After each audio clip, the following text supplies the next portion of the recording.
Hello everyone, good evening. എല്ലാവർക്കും സുഖാണെന്ന് വിശ്വസിക്കുകയാണ്. ഞാൻ ഫൈസൽ CA, വിംബിൾ അക്കാദമിയുടെ ഡയറക്ടറാണ്. വിംബിളിന്റെ കീഴിലായിട്ട് നമ്മൾ ദിനേന എന്നോണം സംഘടിപ്പിച്ചു വരുന്ന സൗജന്യ വെബിനാറിന്റെ മറ്റൊരു എപ്പിസോഡിലേക്ക് എല്ലാവരെയും ഹൃദ്യമായി സ്വാഗതം ചെയ്യുകയാണ്. ഓരോ ദിവസവും പുതിയ അറിവുകളെ തേടി നമ്മൾ സഞ്ചരിച്ചുകൊണ്ടിരിക്കുകയാണ്. അറിവുകൾ അവസാനിക്കുന്നില്ല. അറിവുകൾ നമ്മൾ കളക്ട് ചെയ്യുന്നതിനും സമാഹരിക്കുന്നതിനും നമ്മൾ യാതൊരു മടിയും കാണിക്കേണ്ടതില്ല. ആരൊക്കെയാണോ അറിവുകൾ സമാഹരിക്കുന്നതിന് പിശുക്ക് കാണിക്കുന്നത്, അതല്ലെങ്കിൽ മടി പിടിച്ചിരിക്കുന്നത്, അതല്ലെങ്കിൽ അപ്ഡേറ്റ് ചെയ്യാതിരിക്കുന്നത്, അവരെ സംബന്ധിച്ചിടത്തോളം അവരുടെ കരിയർ, പേഴ്സണൽ, ഫാമിലി, സോഷ്യൽ ലൈഫുകൾ വളരെ പ്രയാസകരമായിരിക്കും. അപ്പൊ ആയതുകൊണ്ട് തന്നെ നമുക്ക് ലഭിക്കുന്ന അറിവുകളെ പരമാവധി നമ്മൾ കളക്ട് ചെയ്യുകയും അത് നമ്മുടെ ലൈഫിൽ നമ്മൾ പ്രാവർത്തികമാക്കുകയും മറ്റുള്ളവർക്ക് അത് ഉപകരിക്കുമെങ്കിൽ അവരിലേക്ക് നമ്മൾ എത്തിക്കാൻ വേണ്ടി നമ്മൾ പരിശ്രമിക്കുകയും ചെയ്തുകൊണ്ടേയിരിക്കേണ്ടതുണ്ട്. മെന്റൽ ഹെൽത്ത് മേഖലയിൽ വർക്ക് ചെയ്യുന്ന ഏതൊരു പ്രൊഫഷണലിനെ സംബന്ധിച്ചിടത്തോളം നമ്മുടെ അടുത്തേക്ക് വരുന്ന ക്ലയൻസ് അവര് ഒരു പ്രയാസവുമായിട്ടായിരിക്കും എത്തുക. ഓരോ ഇൻഡിവിജ്വലും, ഓരോ മനുഷ്യനും, ലോകത്തുള്ള ഓരോ മനുഷ്യനും വ്യത്യസ്തരാണ്. ഓരോ മനുഷ്യന്റെയും ജീവിത സാഹചര്യങ്ങൾ വ്യത്യാസമാണ്, അവരുടെ ചിന്തകൾ വ്യത്യാസമാണ്. അപ്പൊ ആയതുകൊണ്ട് തന്നെ ഓരോരുത്തരോടും നമ്മൾ പുലർത്തേണ്ട, നമ്മൾ സമീപിക്കേണ്ട രീതികൾ വ്യത്യാസമായിരിക്കും.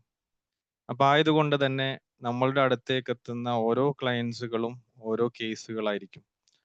വ്യത്യസ്തമായ രീതിയിലായിരിക്കും നമ്മൾ അതിനെ സമീപിക്കേണ്ടത്. ഇത്തരത്തിലുള്ള കാര്യങ്ങളൊക്കെ കൃത്യമായി നമ്മൾ പഠിച്ച് മനസ്സിലാക്കി ആർക്കാണോ നമുക്കൊരു വാക്കുകൊണ്ട് ഒരാൾക്ക് ഒരു ഹെൽപ്പ് ചെയ്യാൻ നമുക്ക് പറ്റുമെങ്കിൽ, ഒരു നോട്ടം കൊണ്ട് പറ്റുമെങ്കിൽ, ഒരു സാന്നിധ്യം കൊണ്ട്, അതല്ലെങ്കിൽ നമ്മളുടേതായിട്ടുള്ള ഒരു നോളജ് നമ്മൾ ഷെയർ ചെയ്ത് അവരുടെ ഒരു ആക്ഷനിലേക്ക് എത്തിച്ചുകൊണ്ട് ഒരാൾ ഹെൽപ്പ് ചെയ്യാൻ നമുക്ക് സാധിക്കുകയാണെങ്കിൽ, അവരുടെ മനസ്സിന് ഒരു സുഖം കൊടുക്കാൻ നമുക്ക് പറ്റുകയാണെങ്കിൽ, അവരുടെ മൈൻഡിന് ഒരു റിലീഫ് കൊടുക്കാൻ പറ്റുകയാണെങ്കിൽ അത് ഏറ്റവും മനോഹരമായിട്ടുള്ള ഒരു കാര്യമായിരിക്കും. അപ്പൊ അത് കൃത്യമായി നമ്മൾ മനസ്സിലാക്കിക്കൊണ്ട് ഓരോ കാലഘട്ടം മാറുന്നതിനനുസരിച്ച് പുതിയ ഡിസോർഡറുകളും പുതിയ പ്രയാസങ്ങളും സമ്മർദ്ദങ്ങളും ഒക്കെ വന്നുകൊണ്ടിരിക്കുമ്പോൾ അതിനെല്ലാം പരിഹാരങ്ങളും ഉണ്ട്. അത്തരം പരിഹാരങ്ങളിലേക്ക് നമ്മൾ നമുക്ക് എത്തണമെങ്കിൽ, നമ്മൾ അത്തരം രീതികളിലേക്ക് നമ്മളെ ഉയർത്തണമെങ്കിൽ തീർച്ചയായിട്ടും നമ്മുടെ ഭാഗത്ത് നിന്ന് നല്ല എഫേർട്ടുകൾ ആവശ്യമാണ്, നല്ല പഠനങ്ങൾ ആവശ്യമാണ്. മറ്റുള്ളവർ ചെയ്യാത്തത് നമ്മൾ ചെയ്യുമ്പോഴാണ് നമ്മൾ എന്ന് പറയുന്ന ഒരു വ്യക്തിയിലേക്ക് കൂടുതൽ ആളുകൾ എത്തിച്ചേരുക. എല്ലാവരും ചെയ്യുന്നതും എല്ലാവരും പഠിക്കുന്നതും എല്ലാവരും ഇടുന്ന എഫേർട്ടും നമ്മൾ ഇടുന്നുണ്ടെങ്കിൽ അത് പോരാ. അപ്പൊ നമ്മൾ മറ്റുള്ളവരെ പോലെ ഒരാൾ, അത്രയേ ഉള്ളൂ. മറ്റുള്ളവരിടുന്ന എഫേർട്ടിനേക്കാൾ കൂടുതൽ എഫേർട്ട്, അതല്ലെങ്കിൽ അവർ പഠിക്കാത്തത്, അവർ ചെയ്യാത്തത്, അവർ സ്പെഷ്യലൈസ് ചെയ്യാത്തത്, അവർക്കില്ലാത്ത ചില ഫീച്ചേഴ്സ് നമുക്കുണ്ടാകുമ്പോഴാണ് നമ്മൾ വ്യത്യസ്തനാകുന്നത്. അപ്പൊ ആ വ്യത്യസ്തത പുലർത്താൻ, ആ വ്യത്യസ്തത ഉള്ള ഒരാളാകാൻ നമുക്ക് സാധിക്കണം. അതിന് ഏറ്റവും ആദ്യവും അവസാനവും പണിയെടുക്കേണ്ടതും ഒരു നിശ്ചയദാർഢ്യം ഉണ്ടാകേണ്ടതും നമുക്ക് തന്നെയാണ്. അപ്പൊ ആ ഒരു മനോഹരമായിട്ടുള്ള കോൺസെപ്റ്റിലൂടെ നമ്മൾ സഞ്ചരിക്കുക. നമ്മൾ എന്ന വ്യക്തിയിൽ നിന്ന് ആയിരക്കണക്കായിട്ടുള്ള വ്യക്തിയിലേക്കുള്ള ഒരു മനോഹരമായിട്ടുള്ള സഞ്ചാരം, ഒരു യാത്ര, ഒരു സുഖകരമായിട്ടുള്ള യാത്ര, അങ്ങനെയുള്ള ഒരു യാത്രയെ നമ്മൾ സ്വപ്നം കാണുക. അങ്ങനെ പ്രയാസങ്ങൾ അനുഭവിക്കുന്ന ആളുകളിലേക്ക് ഏറ്റവും നല്ല സുഖങ്ങളും സന്തോഷങ്ങളും നൽകാൻ നമ്മളെ കൊണ്ട് പറ്റുമെങ്കിൽ തീർച്ചയായിട്ടും അവരെക്കാലവും നമ്മളെ ഓർത്തിരിക്കുന്ന ഒരാളായിട്ട് നമുക്ക് മാറാൻ പറ്റും. അത്തരം ആയിരക്കണക്കായിട്ടുള്ള ആളുകൾ നമ്മളെ മറക്കില്ല, നമ്മളെ എന്നും ഓർക്കും എന്നുള്ളതാണ്. അപ്പൊ ആ രീതിയിൽ നമുക്ക് ഒരു എക്സ്പേർട്ട് ആകാൻ പറ്റണം, നമുക്ക് സ്പെഷ്യലൈസ് ചെയ്യാൻ പറ്റണം, ഒരു വ്യത്യസ്തനായിട്ടുള്ള ഒരാളായിട്ട് നമുക്ക് മാറാൻ സാധിക്കണം. അതിന് നമുക്ക് സാധിക്കട്ടെ. അതിനു വേണ്ടിയിട്ടുള്ള ശ്രമങ്ങൾ നമ്മളുടെ ഭാഗത്തു നിന്നുണ്ടാവട്ടെ. അത്തരത്തിലേക്കുള്ള ചില ഇൻപുട്ടുകൾ നൽകാനാണ് വിംബിൾ അക്കാദമി ഇത്തരത്തിലുള്ള സൗജന്യ വെബിനാറുകൾ നമ്മൾ സംഘടിപ്പിക്കുന്നത്. അതിലേക്ക് കേൾക്കാനും അത് പഠിക്കാനും ഒക്കെ സമയം മാറ്റിവെച്ച് ഇതിനോടൊപ്പം ചേർന്ന് നിൽക്കുന്ന പ്രിയപ്പെട്ട എല്ലാ പാർട്ടിസിപ്പൻസിനെയും ഈ ഒരു വെബിനാറിലേക്ക് വളരെ സന്തോഷത്തോടെ സ്നേഹത്തോടെ സ്വാഗതം ചെയ്യുകയാണ്. ഇന്നത്തെ ഫാക്കൽറ്റി നിസാവ് അഹമ്മദ് കുട്ടി കാലിക്കറ്റ് സ്വദേശിയാണ്, കൺസൾട്ടന്റ് സൈക്കോളജിസ്റ്റ് ആണ്, തെറാപ്പിസ്റ്റ് ആണ്. വിംബിളിലെ സൈക്കോതെറാപ്പി സെഷനുകളിൽ ഏറ്റവും പ്രാധാന്യത്തോടെയും ഏറ്റവും കൂടുതൽ ആളുകളും ചേരുന്നതുമായിട്ടുള്ള ഒരു തെറാപ്പിയാണ് CBT എന്ന് പറയുന്നത്. CBT നമ്മൾ 24ാമത്തെ ബാച്ചാണ് നാളെ മുതൽ തുടങ്ങാൻ പോകുന്നത്. 5 days വർക്ക്ഷോപ്പാണ്. 5 ദിവസത്തെ വർക്ക്ഷോപ്പിൽ നമ്മൾ CBT ഏറ്റവും മനോഹരമായിട്ട് നമ്മൾ പഠിപ്പിക്കുന്നു എന്നതാണ്. ഇത്രയും അധികം ആളുകൾ, ഏകദേശം 1500-ലധികം പ്രൊഫഷണൽസ് ആണ് ഈ CBTയുടെ 5 days വർക്ക്ഷോപ്പ് കംപ്ലീറ്റ് ചെയ്തത് എന്ന് പറയാൻ അഭിമാനമുണ്ട്. അതിന് നേതൃത്വം വഹിച്ച നിസാവ് സാറാണ് ഇന്നത്തെ ഈ ഒരു ഫ്രീ വെബിനാർ ഇവിടെ എടുക്കുന്നത്. CBTയുടെ 5 days വർക്ക്ഷോപ്പ് മാത്രമല്ല, 3 മന്തിന്റെ CBT സർട്ടിഫിക്കറ്റ് കോഴ്സും നടത്തി വരുന്നു. കേവലം പഠിപ്പിച്ചു പോവുക എന്നതിനേക്കാൾ അപ്പുറത്ത് ആക്ടിവിറ്റി ബേസ്ഡ് ആയിട്ടാണ്, പ്രാക്ടിക്കൽ ഓറിയന്റഡ് ആയിട്ടാണ് സർട്ടിഫിക്കറ്റ് കോഴ്സ് നടന്നു പോകുന്നത്. അതേപോലെ തന്നെ DBT, സ്റ്റുഡൻസ് കൗൺസിലിംഗ്, അങ്ങനെ തുടങ്ങിയ ഒത്തിരി തെറാപ്പികൾ നിസാവ് സാറിന്റെ നേതൃത്വത്തിലായിട്ട് മനോഹരമായിട്ട് നമുക്ക് സംവിധാനം. നാളെ എന്നെ ആശുപത്രി കൊണ്ടാക്കുമോ, അല്ലെങ്കിൽ എനിക്ക് നടന്നു പോകാൻ പോലും ഓക്കെ, അപ്പോ ഇന്നത്തെ ഈ ഒരു സെഷൻ നമ്മളിവിടെ സമാരംഭം കുറിക്കുകയാണ്. ഒരിക്കൽ കൂടി പ്രിയപ്പെട്ട എല്ലാ പാർട്ടിസിപ്പൻസിനെയും ഈ ഒരു വെബിനാറിലേക്ക് ഹൃദ്യമായി സ്വാഗതം ചെയ്യുന്നതോടൊപ്പം തന്നെ ഈ സെഷൻ ലീഡ് ചെയ്യാൻ വേണ്ടിയിട്ട് ബഹുമാന്യ നമ്മുടെ ഫാക്കൽറ്റി നിസാവ് സാറിനെ വളരെ സ്നേഹത്തോടെ ഇൻവൈറ്റ് ചെയ്യുന്നു. Thank you so much.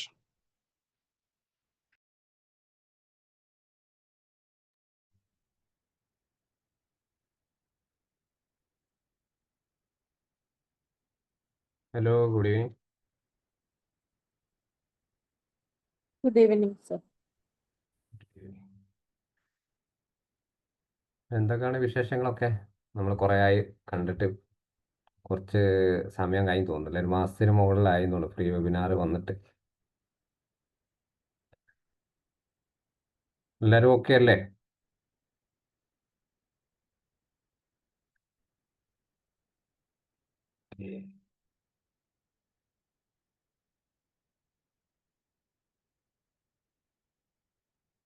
ഇന്നത്തെ നമുക്കൊരു ടോപ്പിക്കിലേക്ക് പോകാം. സാറ് പറഞ്ഞതുപോലെ തന്നെ ഒരു മെൻ്റൽ ഹെൽത്തിലേക്ക് നമുക്കൊരു പ്രാക്ടീഷണർ ആവുക, അതേപോലെ സക്സസീവായിട്ടൊരു കേസ് എടുക്കുക എന്നൊക്കെ പറയണത് നമുക്ക് വളരെയധികം ടാസ്ക് ആയിട്ടുള്ളൊരു സമയമാണ്, അല്ലെങ്കിൽ ഒരു കാലഘട്ടമാണ്. പക്ഷേ പല കേസുകൾ എന്ത് വന്നു കഴിഞ്ഞാലും നമുക്കത് മനസ്സിലാകാത്ത പല കേസും നമ്മൾ തന്നെ കൺഫ്യൂസ്ഡ് ആവാറുണ്ട്. ഇതെന്താണ്, എന്താണ്, ഇങ്ങനെയൊക്കെ. പ്രത്യേകിച്ച് കുട്ടികളെ കേസുകൾ, അഡോളസെൻ്റ് ആ സ്റ്റേജിലൊക്കെ എത്തുന്ന സമയത്ത് കുട്ടികളെ കേസിൽ നമുക്കൊന്നും പറ്റാത്ത അവസ്ഥ. ഇപ്പോൾ കഴിഞ്ഞ ഒരു 3 ദിവസങ്ങൾക്ക് മുമ്പ് ഒരു കേസ്, അതായത് ആൾക്ക് 18 വയസ്സാണ്. ഇപ്പോൾ IT-യിൽ +2 കഴിഞ്ഞു, പാസ്സാണ്. അതിനുശേഷം IT-ക്ക് പഠിക്കുകയാണ്. അപ്പോൾ പാരൻ്റ് വന്നിട്ടുള്ളത് IQ ലെവൽ കുറവാണ്, ലേണിംഗ് ഡിസേബിലിറ്റി ആണ് എന്ന് പറഞ്ഞിട്ടാണ് വന്നിട്ടുള്ളത്. IQ അവർ എവിടെ നിന്നോ ടെസ്റ്റ് ചെയ്തിട്ടുണ്ടായിരുന്നു, അവിടെ നിന്ന് 63 കിട്ടിയിട്ടുള്ളത് IQ സ്കോർ.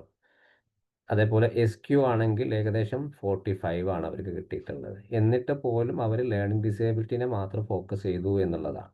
പക്ഷേ ഞാൻ എൻ്റെ അടുത്ത് വന്ന സമയത്ത് IQ ചെയ്ത സമയത്ത് 85% IQ ടെസ്റ്റ് ഓക്കെയാണ്. ഡെവലപ്മെൻറ്റ് പിന്നെയും നോക്കുന്ന സമയത്ത് ഒരു 20% ആണ് ആ കുട്ടിയുടെ കാര്യത്തിലുള്ളത്. ഇപ്പോൾ പാരൻറ്റിന് പറയണത് അവന് പഠിക്കാൻ പറ്റുന്നില്ല, ആൾ ഓക്കെയാണ്, നോർമലാണ്, അതേപോലെ വാശിയും കാര്യങ്ങൾ അങ്ങനത്തെ ഒന്നുമില്ല, ചെറുപ്പത്തിലേ നല്ല പഠിക്കാനൊക്കെ ഉള്ളത്. പക്ഷേ ഇപ്പോൾ ഒന്നിനും അവന് കഴിയുന്നില്ല, പഠിക്കാൻ മിടുക്കനല്ല, അങ്ങനത്തെ പല പ്രയാസങ്ങളാണ്. എന്തുകൊണ്ടാണ് ഇങ്ങനത്തെ കുട്ടികൾക്ക് നമ്മുടെ അടുത്ത് വരുന്ന പല കേസുകളും നമ്മൾ പാരൻ്റ് പറയുന്ന രീതിയിൽ തന്നെ എന്താണ്, ഇപ്പോൾ ഞാനൊരു കേസിൽ ലേണിംഗ് ഡിസേബിലിറ്റി മാത്രം നോക്കി പോവുകയാണെങ്കിൽ അവൻ IT മേഖല എവിടെയൊക്കെയാണ് പഠന ബുദ്ധിമുട്ടുള്ള കാര്യങ്ങൾ, നല്ലൊരു ലെസൺ പ്ലാനുകൾ ഉണ്ടാക്കി അതിനെ പറ്റിയ ആളുകളെ നമ്മൾ ഏൽപ്പിക്കുക എന്നുള്ളതാണ്.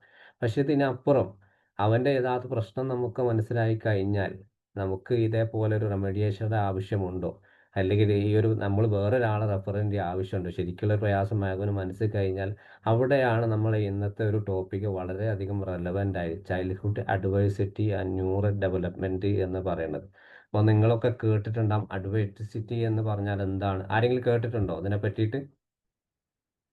പ്രത്യേകിച്ചും ഈ ഒരു കുട്ടികൾക്കിടയിൽ എടുക്കുന്നവർക്ക് പെട്ടെന്ന് ചിലപ്പോൾ കേട്ട് പരിചയമുള്ളവരായിരിക്കാം. ആരെങ്കിലും കേട്ടിട്ടുണ്ടോ? Childhood adversity?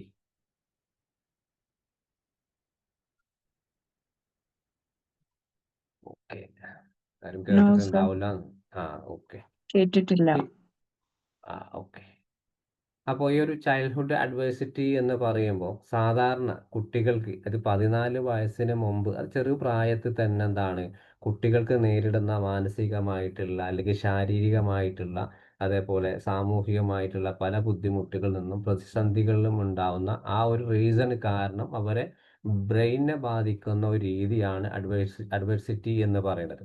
അപ്പോൾ ഒരു കുട്ടിക്ക് പിന്നെ കുട്ടിക്കാലത്ത് അല്ല ബാല്യത്തിൽ നടക്കുന്ന പ്രതികൂല സാഹചര്യം എന്നാണ് അതിൻ്റെ മലയാള വാക്ക് എന്ന് പറയുന്നത്. ചിലപ്പോൾ ഉദാഹരണം പറയുകയാണെങ്കിൽ പീഡനം, അല്ലെങ്കിൽ മാതാപിതാക്കളിൽ നിന്നുണ്ടാകുന്ന വളരെ ഒരു ദ്രോഹപരമായിട്ടുള്ള കാര്യങ്ങൾ, അല്ലെങ്കിൽ അവഗണന, പിന്നെ അതേപോലെ ഒരു ഡൈവോഴ്സ്ഡ് ആയിട്ടുള്ള ഫാമിലിയിൽ നിന്ന് വളരുന്ന കുട്ടികൾ, അല്ലെങ്കിൽ തീരെ പാരൻ്റ് ഇല്ലാത്ത കുട്ടികൾ, കുടുംബത്തിൽ നിന്ന് വളരെയധികം മറ്റേ പാരൻ്റിൽ നിന്ന് കിട്ടിയിട്ടില്ലെങ്കിൽ മറ്റു തരത്തിലുള്ള ഉപദ്രവങ്ങൾ കിട്ടുന്ന കുട്ടികളിലൊക്കെ അവരുടെ ജീവിതത്തിൽ അവരുടെ ജീവിതത്തിൻ്റെ അല്ലെങ്കിൽ പിന്നോട്ടുണ്ടാവുന്ന ആ ഗ്രോത്തിനെ, വികസനത്തെ ബാധിക്കുകയാണ്. അത് ഡയറക്റ്റായി നമ്മൾ ഫിസിക്കലി ആയിട്ടാണ് പല കേസുകളും ഇപ്പം ഈ പറഞ്ഞതുപോലെ തന്നെ ആ ഒരു കേസിൽ നോക്കുന്ന സമയത്ത് ആൾക്ക് പ്രശ്നങ്ങളൊന്നുമില്ല, ഡെവലപ്മെൻറ്റ് സ്റ്റേജ് കുഴപ്പമൊന്നുമില്ല, നല്ല രീതിയിൽ സംസാരിക്കുന്നുണ്ട്, പഠിക്കുന്ന സമയത്ത് പഠിക്കാൻ പോയിട്ടുണ്ട്, വളരെ ബുദ്ധിമുട്ടൊന്നുമില്ല.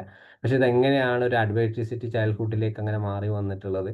ഈ ഒരു പാരൻ്റ് അറിയാത്ത രീതിയിൽ ഏതെങ്കിലും ഒരു റീസൺ കാരണം ആ കുട്ടിയെ ആ ഒരു മെൻ്റൽ ഹെൽത്തിനെ ബാധിച്ചിട്ടുണ്ടാവും. മെൻ്റൽ ഹെൽത്ത് എന്ന് ബാധിക്കുന്നത് അവരുടെ മാനസികാവസ്ഥയല്ല, ബ്രെയിനിലേക്കാണ് നമ്മൾ ഒരു ന്യൂറൽ ഡെവലപ്മെൻറ്റ് എന്ന് പറയുന്നത്. ഒരു കുട്ടിക്ക് എന്തെങ്കിലും സംഭവിച്ചു കഴിഞ്ഞാൽ അത് ഡയറക്റ്റ് ആയിട്ട് എന്താണ് പോകുന്നത്, അവരുടെ ആ കുട്ടിയുടെ അല്ലെ നമ്മുടെ ബ്രെയിനിലേക്കാണ്.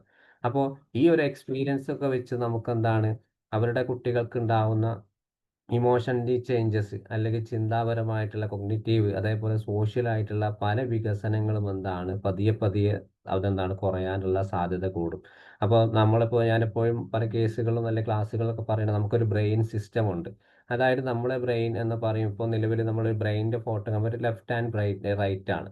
അപ്പോൾ ആ റൈറ്റ് ബ്രെയിനും ലെഫ്റ്റ് ബ്രെയിനും നമുക്ക് ഏതൊക്കെ രീതിയിലാണ് നല്ല രീതിയിൽ വർക്ക് ചെയ്യുകയാണെങ്കിൽ മാത്രം എന്താണ് നമ്മളെ ഒരു കറക്റ്റായിട്ട് നമുക്ക് ലോജിക്കലായിട്ട് ചിന്തിക്കാനും നല്ല രീതിയിൽ മുന്നോട്ട് പോകാൻ പറ്റും.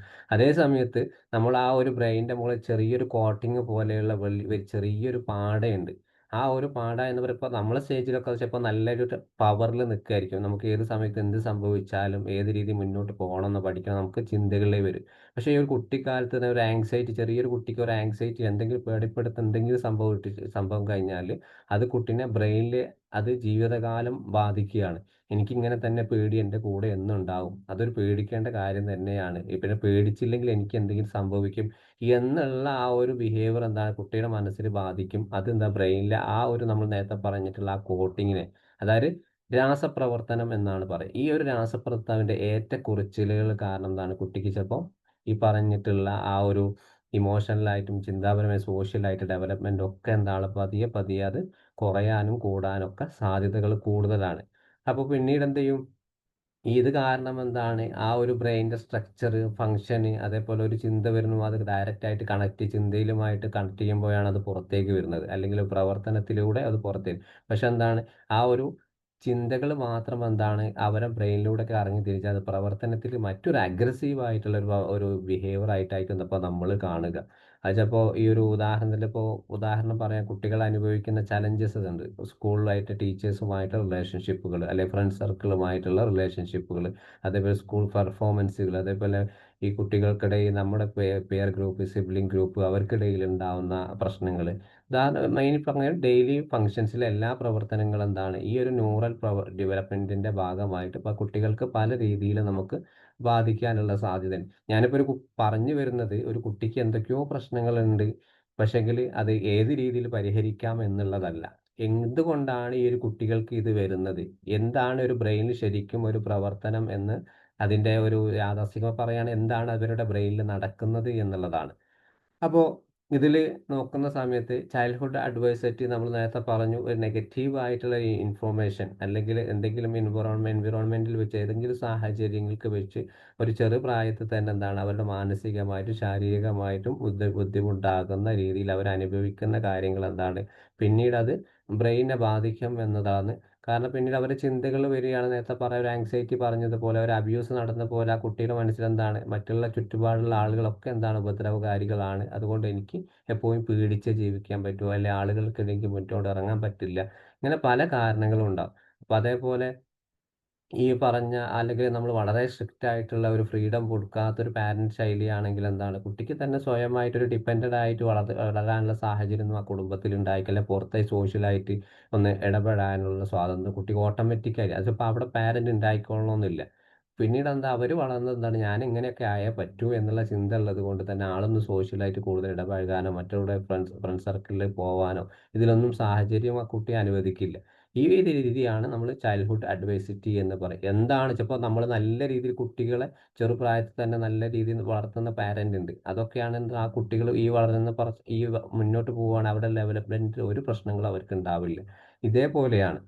അപ്പോൾ ഇതിൽ പ്രധാനമായിട്ടും എന്താണ് കുറച്ച് കാര്യങ്ങളുണ്ട്. ചൈൽഡ്ഹുഡിൽ നമ്മൾ ഇവരനുഭവിക്കുന്ന കാര്യം 2 മെയിൻ ഫോമിലേക്കാണ് ഒന്ന് പോകുന്നത്. ഒന്ന് ത്രെട്ടാണ് ആൻഡ് ഡിപ്രിവേഷൻ ആണ്. ത്രെട്ട് എന്ന് പറയുമ്പോൾ എന്താണ് കുട്ടികൾക്ക് നമ്മൾ പോലും അറിയാതെ ഏതെങ്കിലും രീതി അറിഞ്ഞോ അറിയാതെയൊക്കെ സംഭവിക്കുന്ന അവരുടെ മനസ്സിൽ അല്ലെങ്കിൽ ബ്രെയിനെ ബാധിക്കുന്ന എന്തെങ്കിലും ഒരു വയലൻസോ അല്ലെങ്കിൽ ഒരു അബ്യൂസോ അല്ലെങ്കിൽ ചിലപ്പോൾ എന്തെങ്കിലും ഒരു ചീത്ത പറയലായിരിക്കാം. ചിലപ്പോൾ ഒരു കുട്ടി ഏതെങ്കിലും വിഷയത്തിൽ ഫെയിലായി വന്നു കഴിഞ്ഞാൽ വീട്ടുകാർ നിരന്തരമായിട്ടുള്ള ഉപദേശവും പിന്നെ പഠിക്കാൻ കളിക്കാൻ വിടാതെ എന്താണ് കുട്ടിയെ പഠനത്തിൽ മാത്രമൊക്കെ ശ്രദ്ധിക്കുന്നത് ഇതൊക്കെ ഒരു വയലൻസ് ആയിപ്പെടും. ഇങ്ങനെ പലതരത്തിലുള്ള ഏതെങ്കിലും ഡേഞ്ചറസ് ആയിട്ടുള്ള നെഗറ്റീവ് ആയിട്ടൊരു എക്സ്പീരിയൻസ് ആണ് ഈ ഒരു ത്രെട്ട് എന്ന് പറയുന്നത്. ഈ ഒരു ത്രെട്ട് കാരണം എന്തായിരിക്കും പിന്നീട് ആ കുട്ടിക്ക് എന്താണ് ഡിപ്രിവേഷൻ എന്ന് പറയുമ്പോൾ എല്ലാത്തിനും ഒരു ആബ്സെന്റ് മൈൻഡ് ആയിരിക്കും. കുട്ടിക്ക് ചിലപ്പോൾ പല കാരണങ്ങൾ കൊണ്ട് ചിലപ്പോൾ ഒരു കുട്ടി ഭയങ്കരമായിട്ട് വികൃതി കളിക്കുന്ന ഒരു കുട്ടിയാണെങ്കിൽ ചിലപ്പോൾ പിന്നെ ആ വികൃതി കണ്ട അമ്മ എന്താ കുട്ടിക്ക് കറക്റ്റായിട്ട് ഭക്ഷണം കൊടുക്കുന്നുണ്ടാവില്ല. കാരണം എന്താണ് നീ വികൃതി കളിക്കുന്നത് കൊണ്ട് നിനക്ക് ഇന്ന് ഭക്ഷണമില്ല, അല്ലെങ്കിൽ നിന്റെ കൂടെ ഞാൻ ഇന്ന് കളിക്കാനില്ല, നിന്നോട് ഞാൻ ഇന്ന് സംസാരിക്കാനില്ല. ഇങ്ങനെ പറയുമ്പോൾ എന്താ കുട്ടിക്ക് കിട്ടേണ്ട കറക്റ്റായിട്ട് കിട്ടേണ്ട ആ ഒരു കെയർ ടേക്കിങ്, അതേപോലെ കുട്ടികൾ നല്ലൊരു സ്നേഹത്തോട് പെരുമാറുന്ന രീതി, ഇങ്ങനെ പല ബുദ്ധിമുട്ടുകളും എന്താണ് ഈ കുട്ടിയുടെ ഈ ഒരു ഡിപ്രിവേഷൻ കാരണം ആ ഒരു ഫാമിലി ലൈഫിൽ നോക്കുകയാണെങ്കിൽ പാരന്റും ആ ഒരു കുട്ടിയും തമ്മിൽ ചെറിയ റിലേഷൻഷിപ്പിലൊക്കെ അകന്നു പോകും. അതേപോലെ നിരന്തരമായിട്ട് കുട്ടിയെ ടീച്ചേഴ്സ് കളിയാക്കുന്ന കുട്ടിയാണെങ്കിൽ നിരന്തരം വഴക്ക് പറയുന്ന കുട്ടിയാണെങ്കിൽ ആ ടീച്ചേഴ്സിന് തന്നെ കുട്ടിക്ക് ഇഷ്ടമില്ലാതാവും. ഇങ്ങനെ പലതരത്തിലുള്ള ബുദ്ധിമുട്ട്. പക്ഷെ ഇത് എവിടെ നിന്നാണ് തുടങ്ങുന്നത്? കുട്ടിയുടെ ഇന്നർ മൈൻഡിൽ ഏതെങ്കിലും ത്രെഡ് ചെറിയൊരു രീതിയിൽ നെഗറ്റീവ് ആയിട്ടുള്ള ഏതെങ്കിലും ഒരു റീസൺ കൊണ്ടായിരിക്കാം എന്താണ് അത് പതിയെ പതിയെ അത് ബ്രെയിനെ ബാധിക്കുന്നത്. ആ ബ്രെയിനെ ബാധിക്കുമ്പോൾ അപ്പോൾ അതിൻ്റെ ഒരു മോഡൽ നിങ്ങൾക്ക് പറയുമ്പോൾ ഞാൻ മനസ്സിലാവും. മോഡലിലേക്ക് നമുക്ക് വരാം. അപ്പോൾ ഈ ഒരു രീതിയിലാണ് സാധാരണയായിട്ട് ഒരാളുടെ മനസ്സ്. അപ്പോൾ നമുക്ക് തന്നെ എന്താണ് ഏതെങ്കിലും രീതിയിൽ നെഗറ്റീവായിട്ടൊരു ലൈഫിൽ ഇൻസിഡൻറ്റ് സംഭവിച്ചിട്ടുണ്ടെങ്കിൽ അത് ചിലപ്പോൾ നമ്മളെ പല റിലേഷൻഷിപ്പിലൊക്കെ ബാധിക്കാനുള്ള സാധ്യതകളുണ്ട്. അപ്പോൾ ചില ആളുകൾ എന്താ പോസിറ്റീവ് ആയതുകൊണ്ട് അതൊക്കെ അയാളെ സാഹചര്യത്തിൽ സംഭവിച്ചു പോയതാവും എന്ന് മനസ്സിലാക്കുന്നത് കൊണ്ട് നമുക്കതിനെ ഹാൻഡിൽ ചെയ്യാൻ പറ്റും. പക്ഷേ കുട്ടികളുടെ സ്ഥാനത്താണെങ്കിൽ അവർക്ക് എന്താണ് സംഭവിച്ചതെന്നും അതേപോലെ ആയിരിക്കും എന്നുള്ള തോട്ട് ഉള്ളത് കൊണ്ട് തന്നെ അവരെ ബ്രെയിനിൽ വലിയ മാറ്റങ്ങളൊന്നും ഉണ്ടാവില്ല. അതേപോലെ നിലനിൽക്കാനുള്ള സാധ്യതകൾ കൂടുതലാണ്. ഓക്കെ അല്ലേ ഇതുവരെ? കൺഫ്യൂസ്ഡ് ആണോ? കാരണം ഇത് കുറച്ചൊരു കൺഫ്യൂഷൻ തോന്നുന്ന ഒരു ഏരിയ ആണ്. കാരണം ഇത് വളരെയധികം സ്പെസിഫിക് ആയിട്ട് നമ്മൾ ഒരുപാട് ഡിസ്കഷൻ ചെയ്യേണ്ട ഒരു മേഖല കൂടിയാണിത്. അപ്പോൾ ഇതിന് നമുക്കെന്താണ് പിന്നെ പലതരത്തിലുള്ള ഒരു കൺസെപ്ച്വൽ മോഡൽസ് എന്ന് പറയുന്നുണ്ട്. സാധാരണ ഒരു അഡ്വൈറ്റിസിറ്റി കുട്ടികളിൽ ബാധിക്കുന്നത് പലതരത്തിലുള്ള മോഡൽ അനുസരിച്ചിട്ടാണ്. അതിൽ പ്രധാനപ്പെട്ട ഒരു മോഡലാണ് ഈ പറഞ്ഞിട്ടുള്ള പിന്നെ നമ്മുടെ ഈ ഒരു conceptual model adversity and direct neural development എന്ന് പറയുന്നത്. അതിൽ നമ്മൾ ആദ്യത്തെ ഒരു സ്റ്റെപ്പാണ് ക്യുമുലേറ്റീവ് റിസ്ക് അപ്രോച്ച് എന്ന് പറയുന്നത്. ഇതിലിവിടെ ഒരു മോഡലിന്റെ 3 സ്റ്റെപ്പുകളുണ്ട്. അത് പ്രധാനപ്പെട്ടതാണ് ക്യുമുലേറ്റീവ് റിസ്ക് എന്ന് പറയുന്നത്. അതായത് നമ്മൾ നേരത്തെ പറഞ്ഞിട്ടുള്ള ആ ത്രെട്ട്. ഇവിടെ കുട്ടി അനുഭവിച്ചിട്ടുള്ള ഒരു വ്യത്യസ്ത തരത്തിലുള്ള പ്രതികൂല സംഭവങ്ങളുടെ എണ്ണത്തെ അടിസ്ഥാനമാക്കിയിട്ടാണ്. കുട്ടി ഒരു സംഭവത്തിൽ മാത്രമല്ല നെഗറ്റിവിറ്റി കാണിക്കുന്നത്. ഇപ്പോൾ ഒരു ഉദാഹരണം പറയുകയാണെങ്കിൽ ഒരു ADHD ഉള്ള കുട്ടിക്കാണെങ്കിൽ ADHD കുട്ടികൾ പലതരത്തിലുള്ള വികൃതികൾ കാണിക്കും. അപ്പോൾ എന്താണ് നമുക്ക് സ്പെസിഫൈ ചെയ്തിട്ടുള്ള ബിഹേവിയർ എന്ന് പറയാൻ പറ്റില്ല. അതേ സമയത്ത് മറ്റൊരു തരത്തിലേക്ക് നോക്കുകയാണെങ്കിൽ ഒരു ഫിസിക്കൽ അബ്യൂസ് നടന്നിട്ടുള്ള കുട്ടിയാണെങ്കിൽ പാരന്റിനോട് നിരന്തരമായിട്ട് ഉപദ്രവങ്ങൾ കിട്ടിയ ആ കുട്ടിക്ക് അതിൻ്റെ കൂടെ തന്നെ സെക്ഷൽ അബ്യൂസും ഏതെങ്കിലും തരത്തിൽ നടന്നിട്ടുണ്ട്, അല്ലെങ്കിൽ എന്തെങ്കിലും പിന്നെ ഡൊമസ്റ്റിക് ആയിട്ടുള്ള വയലൻസ്, ഇതൊക്കെ എന്താ കണ്ടിന്യൂസ് ആയിട്ട് ഒരു കുട്ടീനെ എന്താണ് നിരന്തരമായിക്കുന്ന പല രീതിയിലും ബാധിക്കുന്നു. ഇതാണ് ഒരു കമ്മ്യൂണിറ്റി റിസ്ക് അപ്രോച്ച് എന്ന് പറയും. ഒന്നിൽ നിന്നും മറ്റൊന്നിൽ നിരന്തരമായിട്ട് ആ കുട്ടിയെ ബാധിക്കുന്ന ഒരു രീതി. കാരണം ഇത് ഏത് തരം അനുഭവമാണെങ്കിലും എന്താണ് അത് ചിലപ്പോൾ അത് ആ കുട്ടീൻ്റെ ബ്രെയിൻ അത് ഗുരുതരമായിട്ടുള്ള ബാധിക്കാനുള്ള സാധ്യതകൾ കൂടുതലാണ്. ചിലപ്പോൾ അത് കുറേ കാലം അത് നീണ്ടു നിൽക്കണമെന്നില്ല. ചിലപ്പോൾ കുറേ കാലം കുട്ടി അതേ ഒരു മെൻറ്റാലിറ്റിയിലൂടെ കടന്നു പോകാനുള്ള സാധ്യതകളുണ്ട്. പക്ഷെ അതിൻ്റെ ഒരു സെവറിറ്റിയോ ഡ്യൂറേഷനോ ചിലപ്പോൾ നമുക്ക് പരിഗണിക്കാൻ കഴിഞ്ഞോളന്നില്ല. ഇപ്പോൾ നിരന്തരമായിട്ട് ചിലപ്പോൾ നിലവിൽ നമ്മളെ മുമ്പിൽ ക്ലയൻറ്റ് വന്ന് കുട്ടീൻ്റെ പാരൻറ്റ് പറയാണ് ഇവന് കുറച്ച് കാലമായിട്ട് തുടങ്ങിയിട്ടേ ഉള്ളൂ, ആളിപ്പോൾ ഭയങ്കര വികൃതിയാണ്, പഠനത്തിനൊന്നും ശ്രദ്ധിക്കുന്നില്ല എന്നൊക്കെ പറഞ്ഞു തുടങ്ങി കഴിഞ്ഞാൽ നമുക്ക് ഡയറക്റ്റായിട്ട് കുട്ടി എവിടെയാണ് ഇപ്പോൾ നോർമലായിട്ട് നമ്മളൊക്കെ ഇങ്ങനത്തെ കേസ് പറയുമ്പോൾ നമ്മൾ ഡയറക്റ്റായിട്ട് കുട്ടി പഠനത്തിലേക്കാണ് നമ്മൾ പോവുക. അപ്പോൾ കുട്ടീൻ്റെ IQ ടെസ്റ്റ് ചെയ്യും, കുട്ടിക്ക് എവിടെയാണ് ബുദ്ധിമുട്ടുള്ള പാഠം അത് നോക്കി. പിന്നെ അടുത്ത ഡെവലപ്മെൻറ്റ് സ്റ്റേജുകളായിരിക്കും കുട്ടിക്ക് എവിടെയെങ്കിലും ബുദ്ധിമുട്ടുണ്ടോ. ഇതൊന്നും അറിയാത്ത കാരണം നമ്മൾ നോക്കേണ്ടത് ഇവിടെയാണ് അഡ്വൈറ്റിസിറ്റി എന്ന് പറയുന്ന മെയിൻ പോയിന്റ് വരേണ്ടത്. ഈ ഒരു കുട്ടിക്ക് നമുക്ക് ഇവിടെ എന്ത് ട്രീറ്റ്മെൻറ്റ് പറഞ്ഞ് കുട്ടി നമ്മളോട് അടുക്കുന്നില്ല, നമ്മളോട് സംസാരിക്കുന്നില്ലെങ്കിൽ ഏതെങ്കിലും ഒരു ചൈൽഡ്ഹുഡിൽ എന്തെങ്കിലും കുട്ടിക്ക് ഒരു അഡ്വൈറ്റിസിറ്റി നടന്നിട്ടുണ്ടാവണം ഉറപ്പാണ്. അതെന്താണ് കണ്ടെത്തലാണ് നമ്മളെ ബാധ്യത. അതെന്ത് കഴിഞ്ഞിട്ടപ്പോൾ പാരന്റ് പോലും അംഗീകരിച്ചോളണം നിങ്ങളുടെ കുട്ടിക്ക് ഇന്നതാണ് സംഭവിച്ചിട്ടുള്ളത്, അല്ലെങ്കിൽ ഒരു അബ്യൂസ് നടന്നിട്ടുണ്ട്, അല്ലെങ്കിൽ ഒരു ആങ്സൈറ്റി കുട്ടിക്ക് ഓൾറെഡി ഉണ്ട്. ഇല്ല എൻ്റെ കുട്ടിക്ക് അങ്ങനെയൊന്നുമില്ല, കുട്ടി നല്ല പഠിക്കുന്ന കുട്ടി, ആളെല്ലാവരും ആങ്സൈറ്റി എന്ന് പറയുന്നത് ഒരുപാട് തെറ്റിദ്ധാരണ ഉണ്ടാവും. ആങ്സൈറ്റി പറയുമ്പോൾ എല്ലാവർക്കും ഒരു പേടിപ്പെടുത്തുന്ന സംഭവം. പക്ഷെ ആ ഒരു ആങ്സൈറ്റി എന്തിലാണെന്ന് ചിലപ്പോൾ പാരന്റിന് തിരിച്ചറിയാൻ പറ്റുന്നില്ല. കുട്ടി പുറത്ത് പോയി കളിക്കുന്നുണ്ട്, സ്കൂളിൽ പോകുന്നുണ്ട്, ആളോട് സംസാരിക്കുന്നുണ്ട്, എങ്കിൽ പോലും ആ കുട്ടിയുടെ ഉള്ളിൽ കിടക്കുന്ന ആ ഒരു ഇന്നർ ആയിട്ടൊരു ആങ്സൈറ്റി ചിലപ്പോൾ പാരന്റിന് അറിയില്ല. അപ്പോൾ ഇതേപോലെ എന്താണ് പല സാഹചര്യത്തിൽ പല കേസുകളും നമുക്ക് വരും. അത് മെയിനായിട്ടുള്ള ക്യുമുലേറ്റീവ് റിസ്ക്. കുട്ടിയുടെ സ്വഭാവത്തിൽ ഒന്നിനു പുറകെ ആയിട്ട് പലതരത്തിലും മോശമായിട്ടുള്ള സ്വഭാവങ്ങൾ അല്ലെങ്കിൽ നെഗറ്റീവായിട്ട് ഇമ്പാക്റ്റുകൾ കുട്ടിക്ക് ഉണ്ടോ എന്നുള്ളതാണ് ആദ്യത്തെ ഒരു മോഡൽ. ഇപ്പോൾ സെക്കൻഡ് മോഡലിലേക്ക് വരുന്ന സമയത്ത് ഡൈമെൻഷൻ മോഡലാണ്. ഡൈമെൻഷൻ മോഡൽസ് എന്ന് പറയുമ്പോൾ ആൾക്കെന്താണ് കുട്ടി അനുഭവിച്ചിട്ട് ഏത് ഡൈവേഴ്സിറ്റിയാണ് അത് പിന്നെ കുട്ടിക്ക് ഏത് തരത്തിലാണ് കുട്ടിയുടെ ബ്രെയിനെ ബാധിച്ചിട്ടുള്ളത് എന്നുള്ളത്.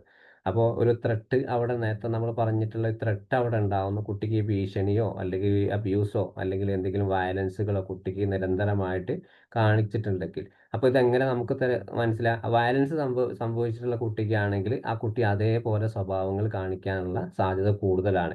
അപ്പോൾ വീട്ടിലെ അച്ഛൻ എന്താണ് കുട്ടീനെ വളരെയധികം ഉപദ്രവിക്കുന്നത് അല്ലെങ്കിൽ അമ്മനെ ഉപദ്രവിക്കുന്നത് കാണുന്നത്, കുട്ടികളൊന്നും ചെയ്യുന്നൊന്നുമില്ല, അമ്മനെ ഉപദ്രവിക്കുന്നത് കാണുക, അല്ലെങ്കിൽ ആളെപ്പോഴും ഭയങ്കര സ്ട്രിക്റ്റിലായി ഒച്ചപ്പാടും ബഹളമായിട്ട് നടക്കുന്ന ഒരു അച്ഛനാണ് അല്ലെങ്കിൽ ഒരു ഉപ്പയാണ് എന്നൊക്കെയാണെങ്കിൽ എന്താണ് അവർക്ക് അവിടെ മനസ്സിലാക്കും എന്താണ് ഈ കുട്ടിക്ക് അതേപോലെ ആ ഒരു വയലൻസ് സ്വഭാവത്തിൽ പതിയെ പതിയെ കാണിക്കാനുള്ള സ്വഭാവമുണ്ട്. അപ്പോൾ ഇവിടെ എന്താണ് ഈ ഒരു ബ്രെയിൻ എന്ന് പറയുന്ന അമിഗ്ഡാല എന്ന് പറഞ്ഞ ഹിപ്പോക്രാറ്റസ് അല്ലെ ക്രോട്ടക്സ് ഇതൊക്കെ നിങ്ങൾ കേട്ടിട്ടുള്ള ബ്രെയിനിൻ്റെ ഓരോ സ്റ്റേജസുകളാണ്. അപ്പോൾ ഇവിടെയുള്ള അമിഗ്ഡാലയിലാണ് ആദ്യമായിട്ട് എന്താണ് ഈ ഒരു കുട്ടീൻ്റെ ഡയറക്റ്റ് ആയിട്ട് എന്തെങ്കിലും മുമ്പ് നടന്നിട്ടുള്ള സംഭവങ്ങൾ അതിനെ ബാധിക്കുന്നത്. അത് കാരണം എന്താണ് ഹിപ്പോകാമ്പസ് എന്ന് പറഞ്ഞിട്ടുള്ള ഭാഗത്തിലേക്ക് പോകും. ഹിപ്പോകാമ്പസ് എന്ന് പറയുമ്പോൾ തനിക്ക് കിട്ടുന്ന അറിവുകളൊക്കെ പ്രോസസ്സ് ചെയ്യുന്ന ഒരു ഏരിയ ആണ്. അപ്പോൾ ആ ഒരു ഹിപ്പോകാമ്പസിലേക്ക് എന്താണ് ഡയറക്റ്റ് അത് അമിഗ്ഡാല ചെയ്യുന്ന സമയത്ത് കോർട്ടെക്സ് എന്ന് പറഞ്ഞ ഭാഗത്തിലേക്കാണ് അവിടെ തിരിച്ചറിവുണ്ടാകുന്നത്. എനിക്ക് എന്താണ് സംഭവിച്ചിട്ടുള്ളത്, എൻ്റെ ലൈഫിൽ മോശമായിട്ടുള്ള കാര്യമാണ് ഇപ്പോൾ നടന്നിട്ട്, നല്ലതാണ്. ആ തിരിച്ചറിവ് എന്താണ് കോർട്ടെക്സ് അവിടെ ചെക്ക് ചെയ്യും. ഈ ഒരു ചെക്ക് ചെയ്യുന്ന സമയത്ത് എന്താണ് ആൾക്ക് പതിയെ മോശമായിട്ടുള്ള അഗ്രസീവായിട്ടുള്ള സ്വഭാവമായിരിക്കും. ചിലപ്പോൾ പഠനത്തിൽ വളരെ മോശമായിരിക്കാം, വീട്ടിൽ വളരെ വയലൻ്റ് ആയിട്ട് കാണിക്കാനുള്ള സാധ്യതകളുണ്ട്.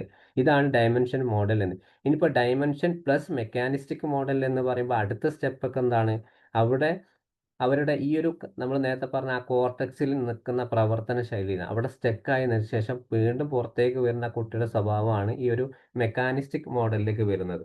അവിടെ കുട്ടി അഡ്വർടൈസ്മെന്റ് എന്ന് പറഞ്ഞിട്ടുള്ള ആ നെഗറ്റീവായിട്ട് ഇമ്പാക്റ്റിനെ ബ്രെയിനെ എങ്ങനെ ബാധിക്കുന്നു, കുട്ടി ലോജിക്കലി ആയിട്ട് എന്തെങ്കിലും കാര്യങ്ങൾ ചെയ്യുന്നുണ്ടോ, അല്ലെങ്കിൽ എന്തെങ്കിലും കാര്യം ടീച്ചേഴ്സ് പറഞ്ഞിട്ട് പെട്ടെന്ന് എന്ത് ചോദിച്ചാലും കൈ ഉയർത്തി സംസാരിക്കുകയാണ്, ഞാൻ പറഞ്ഞോളാം, അല്ലെങ്കിൽ പിന്നെ ചിലപ്പോൾ ഏത് ചോദ്യം ചോദിച്ചാലും ഒരേ ഉത്തരങ്ങൾ അതൊക്കെ പഠിപ്പിച്ച വെച്ച മാതിരി എന്ത് ചോദിച്ചാലും ഒരേപോലെ ഉത്തരം പറയുന്ന ശൈലിയാണോ, അല്ലെങ്കിൽ വീട്ടിലെ ആളുകളൊക്കെ കൂടി സംസാരിക്കുന്നതിൽ ഇടയ്ക്ക് കയറി സംസാരിക്കുക, ചിലപ്പോൾ പിന്നെ ചെറിയ കുട്ടിയോ വലിയ കുട്ടിയോ നോക്കാതെ തന്നെ വലിയ മുതിർന്നവർ അതിൻ്റെ സാഹചര്യം നോക്കാതെ തന്നെ അവർ അതിൻ്റെ ഇടയിൽ ബഹളങ്ങൾ ഉണ്ടാക്കുക.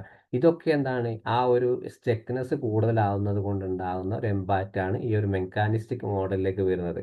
കാരണം ഇത് കാരണം മെയിനായിട്ട് അവർക്ക് എന്താണ് ക്രോണിക് ആയിട്ടുള്ള എന്തെങ്കിലും സ്ട്രെസ് അവരുടെ ലൈഫിൽ ഉണ്ടായിട്ടുണ്ടാവും കുട്ടികൾക്കിടയിൽ.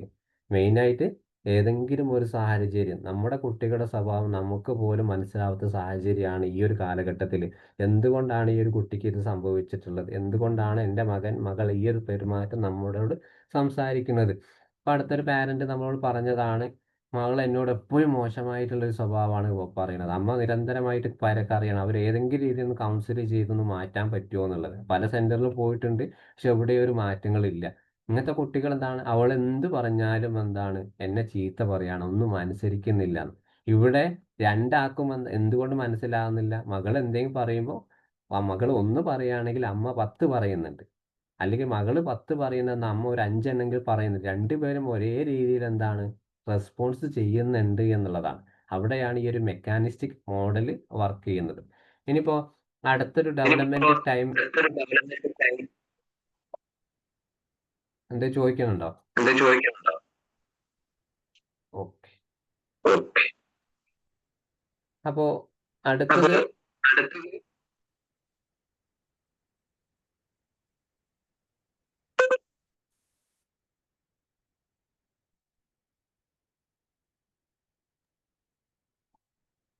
ഒറ്റ മിനിറ്റ്.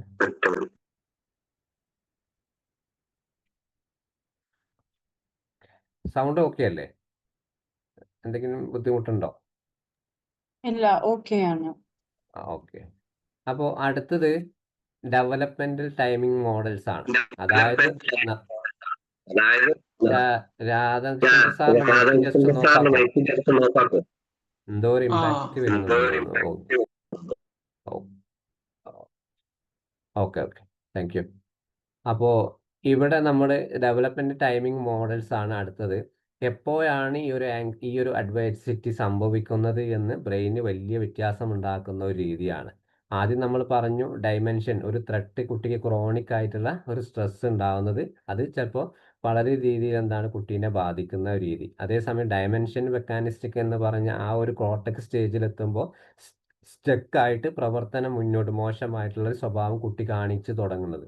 ഇനി ഫൈനലി എത്തുന്ന ഈ ഒരു മോഡൽ ഡെവലപ്മെന്റ് ടൈമിംഗ് മോഡൽ എന്ന് പറയുന്നത് എപ്പോഴാണ് ഈ ഒരു അഡ്വർടൈസ്മെന്റ്, ഈ ഒരു സ്റ്റക്നെസ് അല്ലെങ്കിൽ മുമ്പ് നടന്നിട്ടുള്ള എന്തെങ്കിലും ഒരു ഇൻസിഡന്റ് കുട്ടീനെ വീണ്ടും വീണ്ടും അത് ഓർമ്മപ്പെടുത്തുകയാണ്. കാരണം ഒരു കുട്ടി പഠിക്കാനിരിക്കുന്ന സമയത്ത് കുട്ടിക്ക് അറ്റൻഷൻ കിട്ടുന്നില്ല, അപ്പോൾ ആള് എഴുന്നേറ്റ് ഓടിപ്പോകും. അല്ലെങ്കിൽ എന്താണ്, ഇപ്പോൾ നിങ്ങൾ ഇപ്പോൾ പുതിയതായിട്ടുള്ള ഒരു മൂവി ഇറങ്ങിയിട്ടുണ്ട്, സർക്യൂട്ട് ആണെന്ന് തോന്നുന്നു പേര്.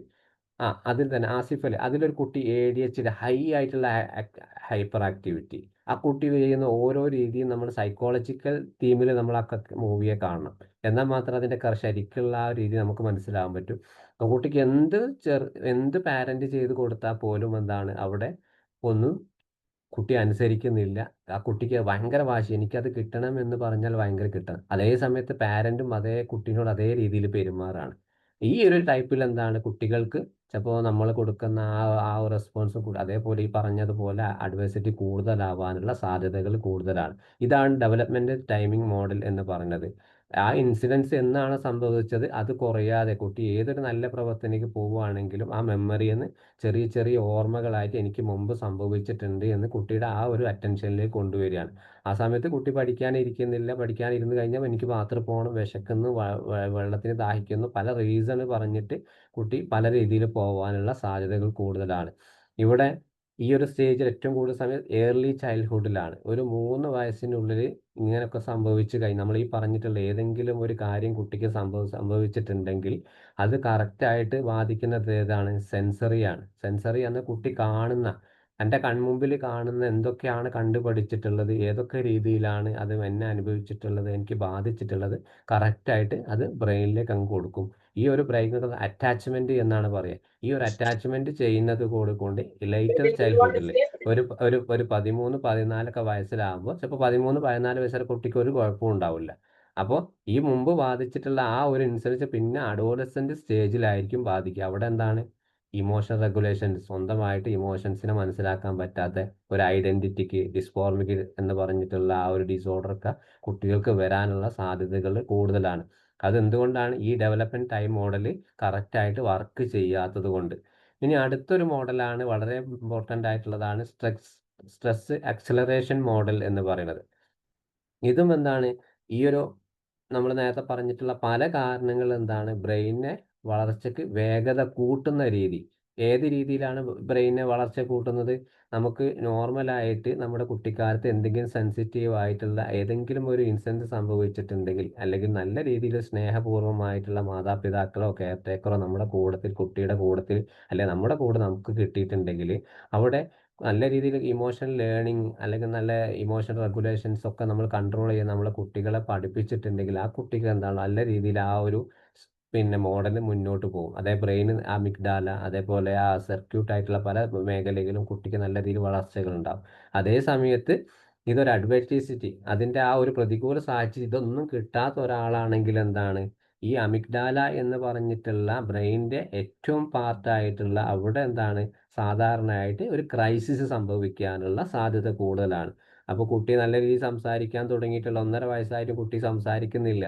അപ്പോൾ കുട്ടി ആ ചെറിയ കുട്ടിയാണ്, സംസാരിക്കാനാവുന്നേ ഉള്ളൂ. എൻ്റെ മുത്തച്ഛൻ അങ്ങനെയായിരുന്നു, കുറച്ച് ലേറ്റാണ് സംസാരിച്ചിട്ടുള്ളത്, അല്ലെങ്കിൽ കുറച്ച് നടക്കാൻ കുറച്ച് ബുദ്ധിമുട്ടായിട്ടുള്ളതാണ്, അല്ലെങ്കിൽ കുട്ടി മുഖത്തേക്ക് നോക്കുന്നില്ല. അങ്ങനെ പല പ്രശ്നങ്ങളും കുട്ടിക്ക് നമ്മുടെ പാരന്റിന് മനസ്സിലായിട്ടുണ്ടെങ്കിൽ ട്രീറ്റ്മെൻറ്റിനൊന്നും പോകുന്നില്ല.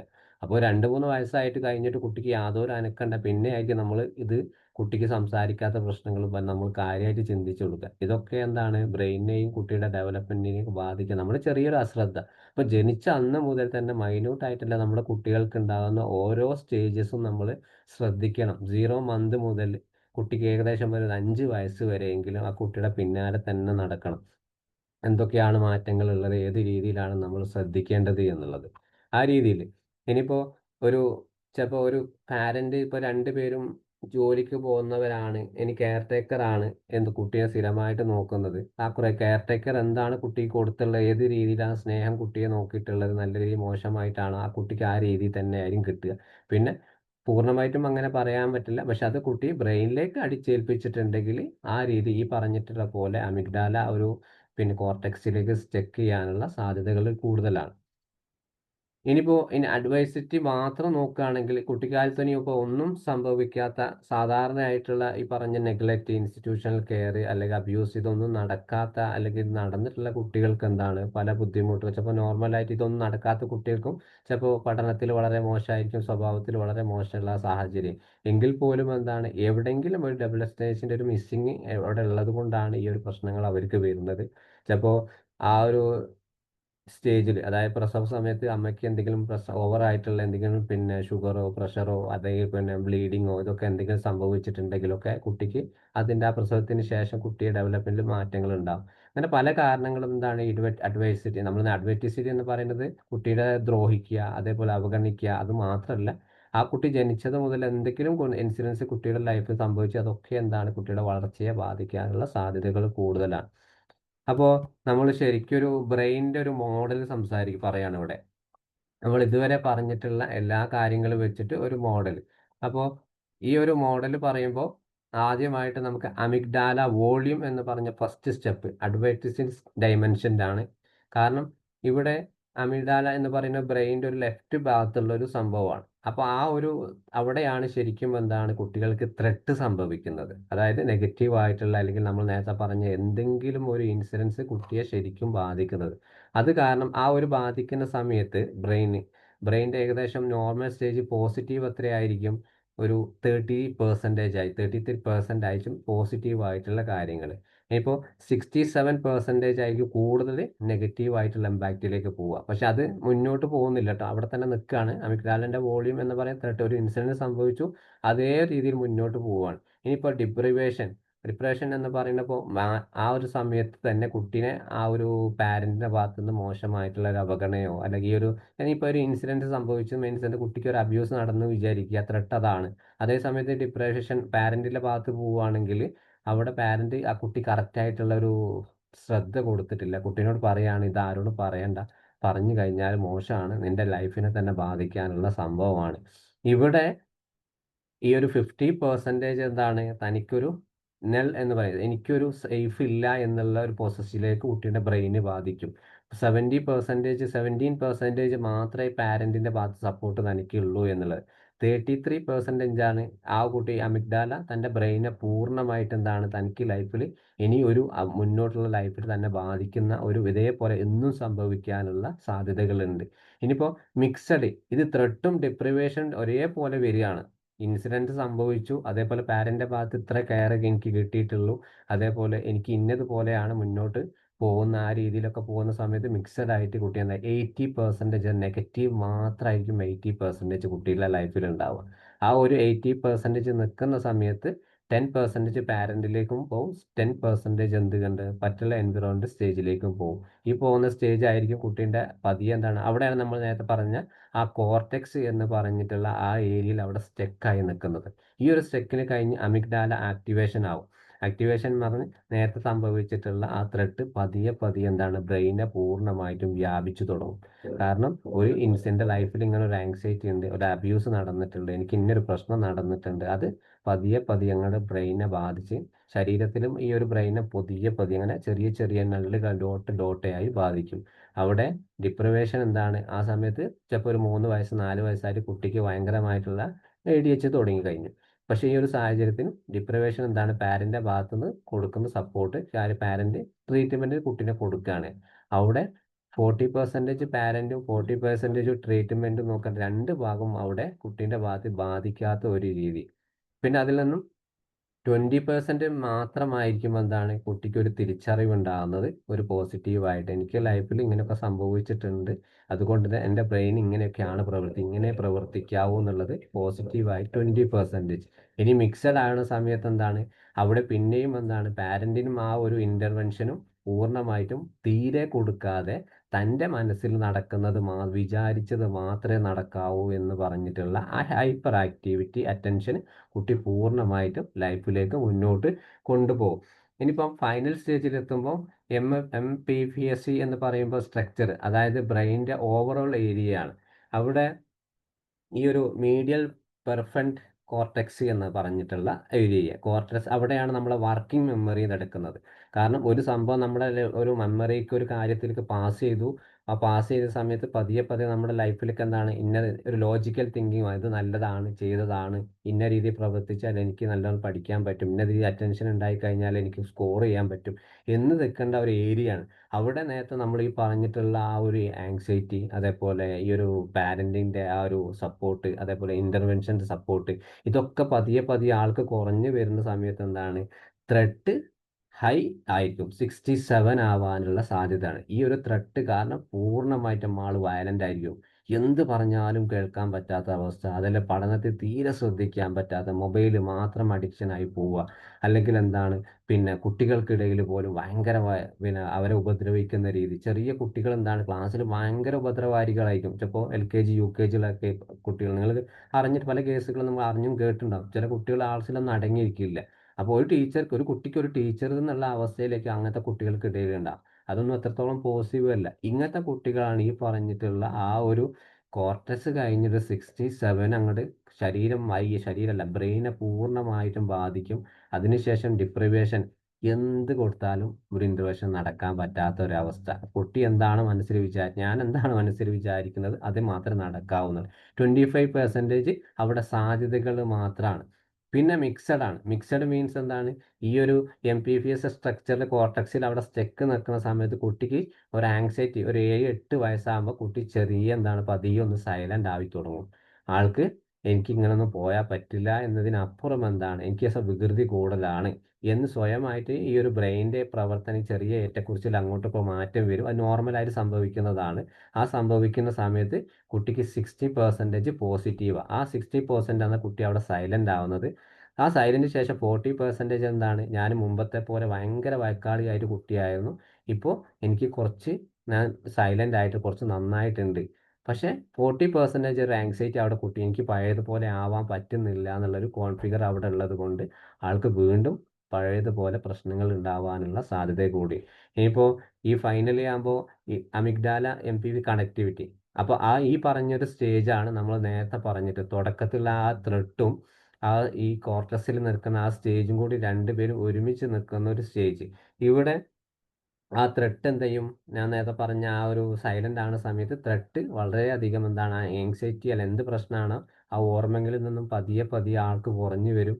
പിന്നെ അതിൻ്റെ കൂടെ സപ്പോർട്ടായിട്ട് പാരന്റ് നല്ല രീതിയിൽ മുന്നോട്ട് കൊണ്ടുപോവുകയാണെങ്കിൽ ആൾക്ക് പഴയ നോർമൽ സ്റ്റേജ് ഈ എന്താണ് അഗ്രസീവായിട്ട് കാണിക്കുന്നത് അതൊക്കെ കുറഞ്ഞു വരും. ഇതൊക്കെ നമ്മൾ ഈ ഒരു മോഡൽ എന്ന് പറയുന്നത് അവർക്ക് നമ്മൾ കൊടുക്കുന്ന ഏത് രീതിയിലാണ് അവർക്ക് സപ്പോർട്ട് കൊടുക്കുന്നത് ആ സപ്പോർട്ടിൻ്റെ ബേസ് അനുസരിച്ച് കുട്ടികളുടെ മെമ്മറിയിൽ ഏറ്റക്കുറച്ചിലുകൾ സംഭവിക്കുക.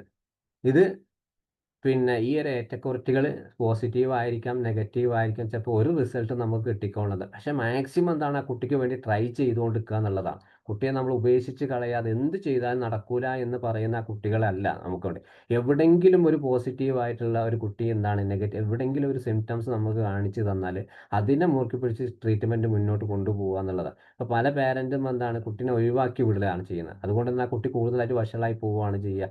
അപ്പോൾ അതേപോലെ സംഭവിക്കാതെ നമ്മുടെ ഒരു കുട്ടിക്ക് വന്നിട്ടുണ്ടെങ്കിൽ ക്ലയൻ്റായിട്ട് വന്നിട്ടുണ്ടെങ്കിൽ ആ കുട്ടിക്ക് ഏതെങ്കിലും പോസിറ്റീവ് ആയിട്ടുള്ള കാര്യങ്ങൾ നമുക്ക് എന്തൊക്കെ നമ്മൾ സൈക്കോ തെറാപ്പിയിലോ അല്ലെങ്കിൽ നമുക്ക് ഇൻ്റർവെൻഷൻ ഏതൊക്കെ രീതിയിൽ ആ കുട്ടിക്ക് കൊടുക്കാൻ പറ്റുന്നോ ആ കുട്ടീനെ ഒരു നേരം നമുക്ക് വീട്ടിൽ ചെന്ന് ഒരു 5 മിനിറ്റ് സംസാരിക്കാതെ ആ കുട്ടി അടങ്ങിയിരുന്നിട്ടുണ്ടെങ്കിൽ അത് നമ്മുടെ ക്വാളിറ്റിയാണ്.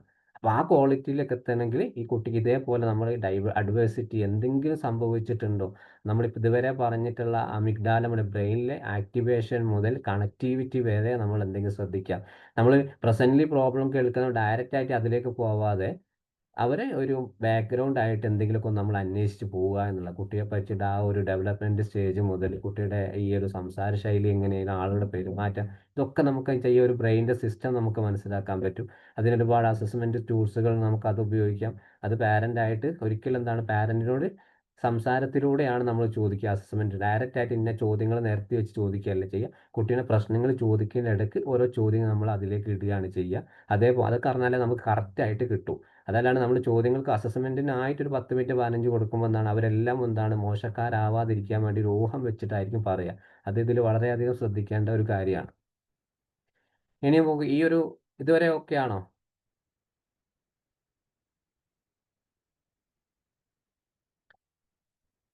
ഓക്കെ. അപ്പോൾ അടുത്ത നമുക്കൊരു ഈ ഇങ്ങനത്തെ കേസുകളൊക്കെ വന്നു കഴിഞ്ഞാൽ ട്രീറ്റ്മെൻറ്റ് അപ്രോച്ചസ് വളരെയധികം നമ്മൾ ഈ പറഞ്ഞ രീതിയിലൊക്കെ ട്രീറ്റ്മെൻറ്റ് നമുക്ക് പല രീതിയിലും കൊടുക്കാം. ഏറ്റവും നല്ലത് ഹെൽത്തി ആയിട്ടുള്ള ഒരു ബ്രെയിന് നമുക്ക് ഉണ്ടാക്കിയെടുക്കുക. അതേപോലെ അവരുടെ ബ്രെയിൻ ചിന്തകളൊക്കെ തിരിച്ചറിയുക എന്നുള്ളതാണ്. അതേപോലെ ഇമോഷണൽ റെഗുലേഷൻസ് പ്രാക്ടീസ് ചെയ്യുക. പിന്നെ ഹൈപ്പർ ആക്ടിവിറ്റി പലതരത്തിൽ കുറയ്ക്കാൻ പറ്റുന്ന രീതിയിലൊക്കെ ചെറിയ ചെറിയ ആക്ടിവിറ്റീസുകൾ അവർക്ക് കൊടുക്കുക. അവരെ കൂടെ നിൽക്കുക. പിന്നെ സ്ട്രെസ് ലെവൽ കുറയ്ക്കുക. അവർക്ക് അനുയോജ്യമായിട്ടുള്ള കോപ്പിംഗ് മെക്കാനിസം സിസ്റ്റം അവർക്ക് പഠിപ്പിച്ചു കൊടുക്കുക. ഇതൊക്കെയാണ് തുടക്കത്തിൽ ഉണ്ടാവുന്ന ട്രീറ്റ്മെൻറ്റുകൾ. പിന്നെ ഈ സൈക്കോ തെറാപ്പിയിൽ നമുക്ക് തെറാപ്പി ഉപയോഗിക്കുകയാണെങ്കിൽ TFCBT ആണ് സാധാരണയായിട്ട് ഉപയോഗിക്കാറുള്ളത്. Trauma focused cognitive behaviour. ഇത് ട്രോമ സംഭവിച്ചിട്ടുള്ള കുട്ടികൾ മാത്രമല്ല കൊടുക്കുക. കാരണം അവരുടെ ലൈഫിൽ എന്തെങ്കിലും അഡ്വൈറ്റേഴ്സ് അല്ലെങ്കിൽ ട്രോമാറ്റിക് ആയിട്ട് എന്തെങ്കിലും ഇൻസിഡൻസോ എന്തെങ്കിലും ലൈഫിൽ അവർക്ക് സംഭവിച്ച് ഇപ്പോൾ നിലവിൽ ഈ കുട്ടിയുടെ ബിഹേവിയർ ഇങ്ങനെയാണ്. അപ്പോൾ അതിനൊക്കെ മനസ്സിലാക്കാൻ വേണ്ടിയിട്ട് അതിൽ കുറേ ടെക്നിക്കുകൾ നമുക്കുണ്ട്. അതിൽ മെയിനായിട്ട് അവരെ സ്ട്രെസ് ലെവൽ ആങ്സൈറ്റിയും തിരിച്ചറിയാൻ പറ്റുന്ന ടൂൾസുകളുണ്ട്. അല്ലെങ്കിൽ അത് രീതിയിൽ നിരന്തരമായിട്ട് അവരെ പഠിപ്പിച്ചു കൊടുക്കുക.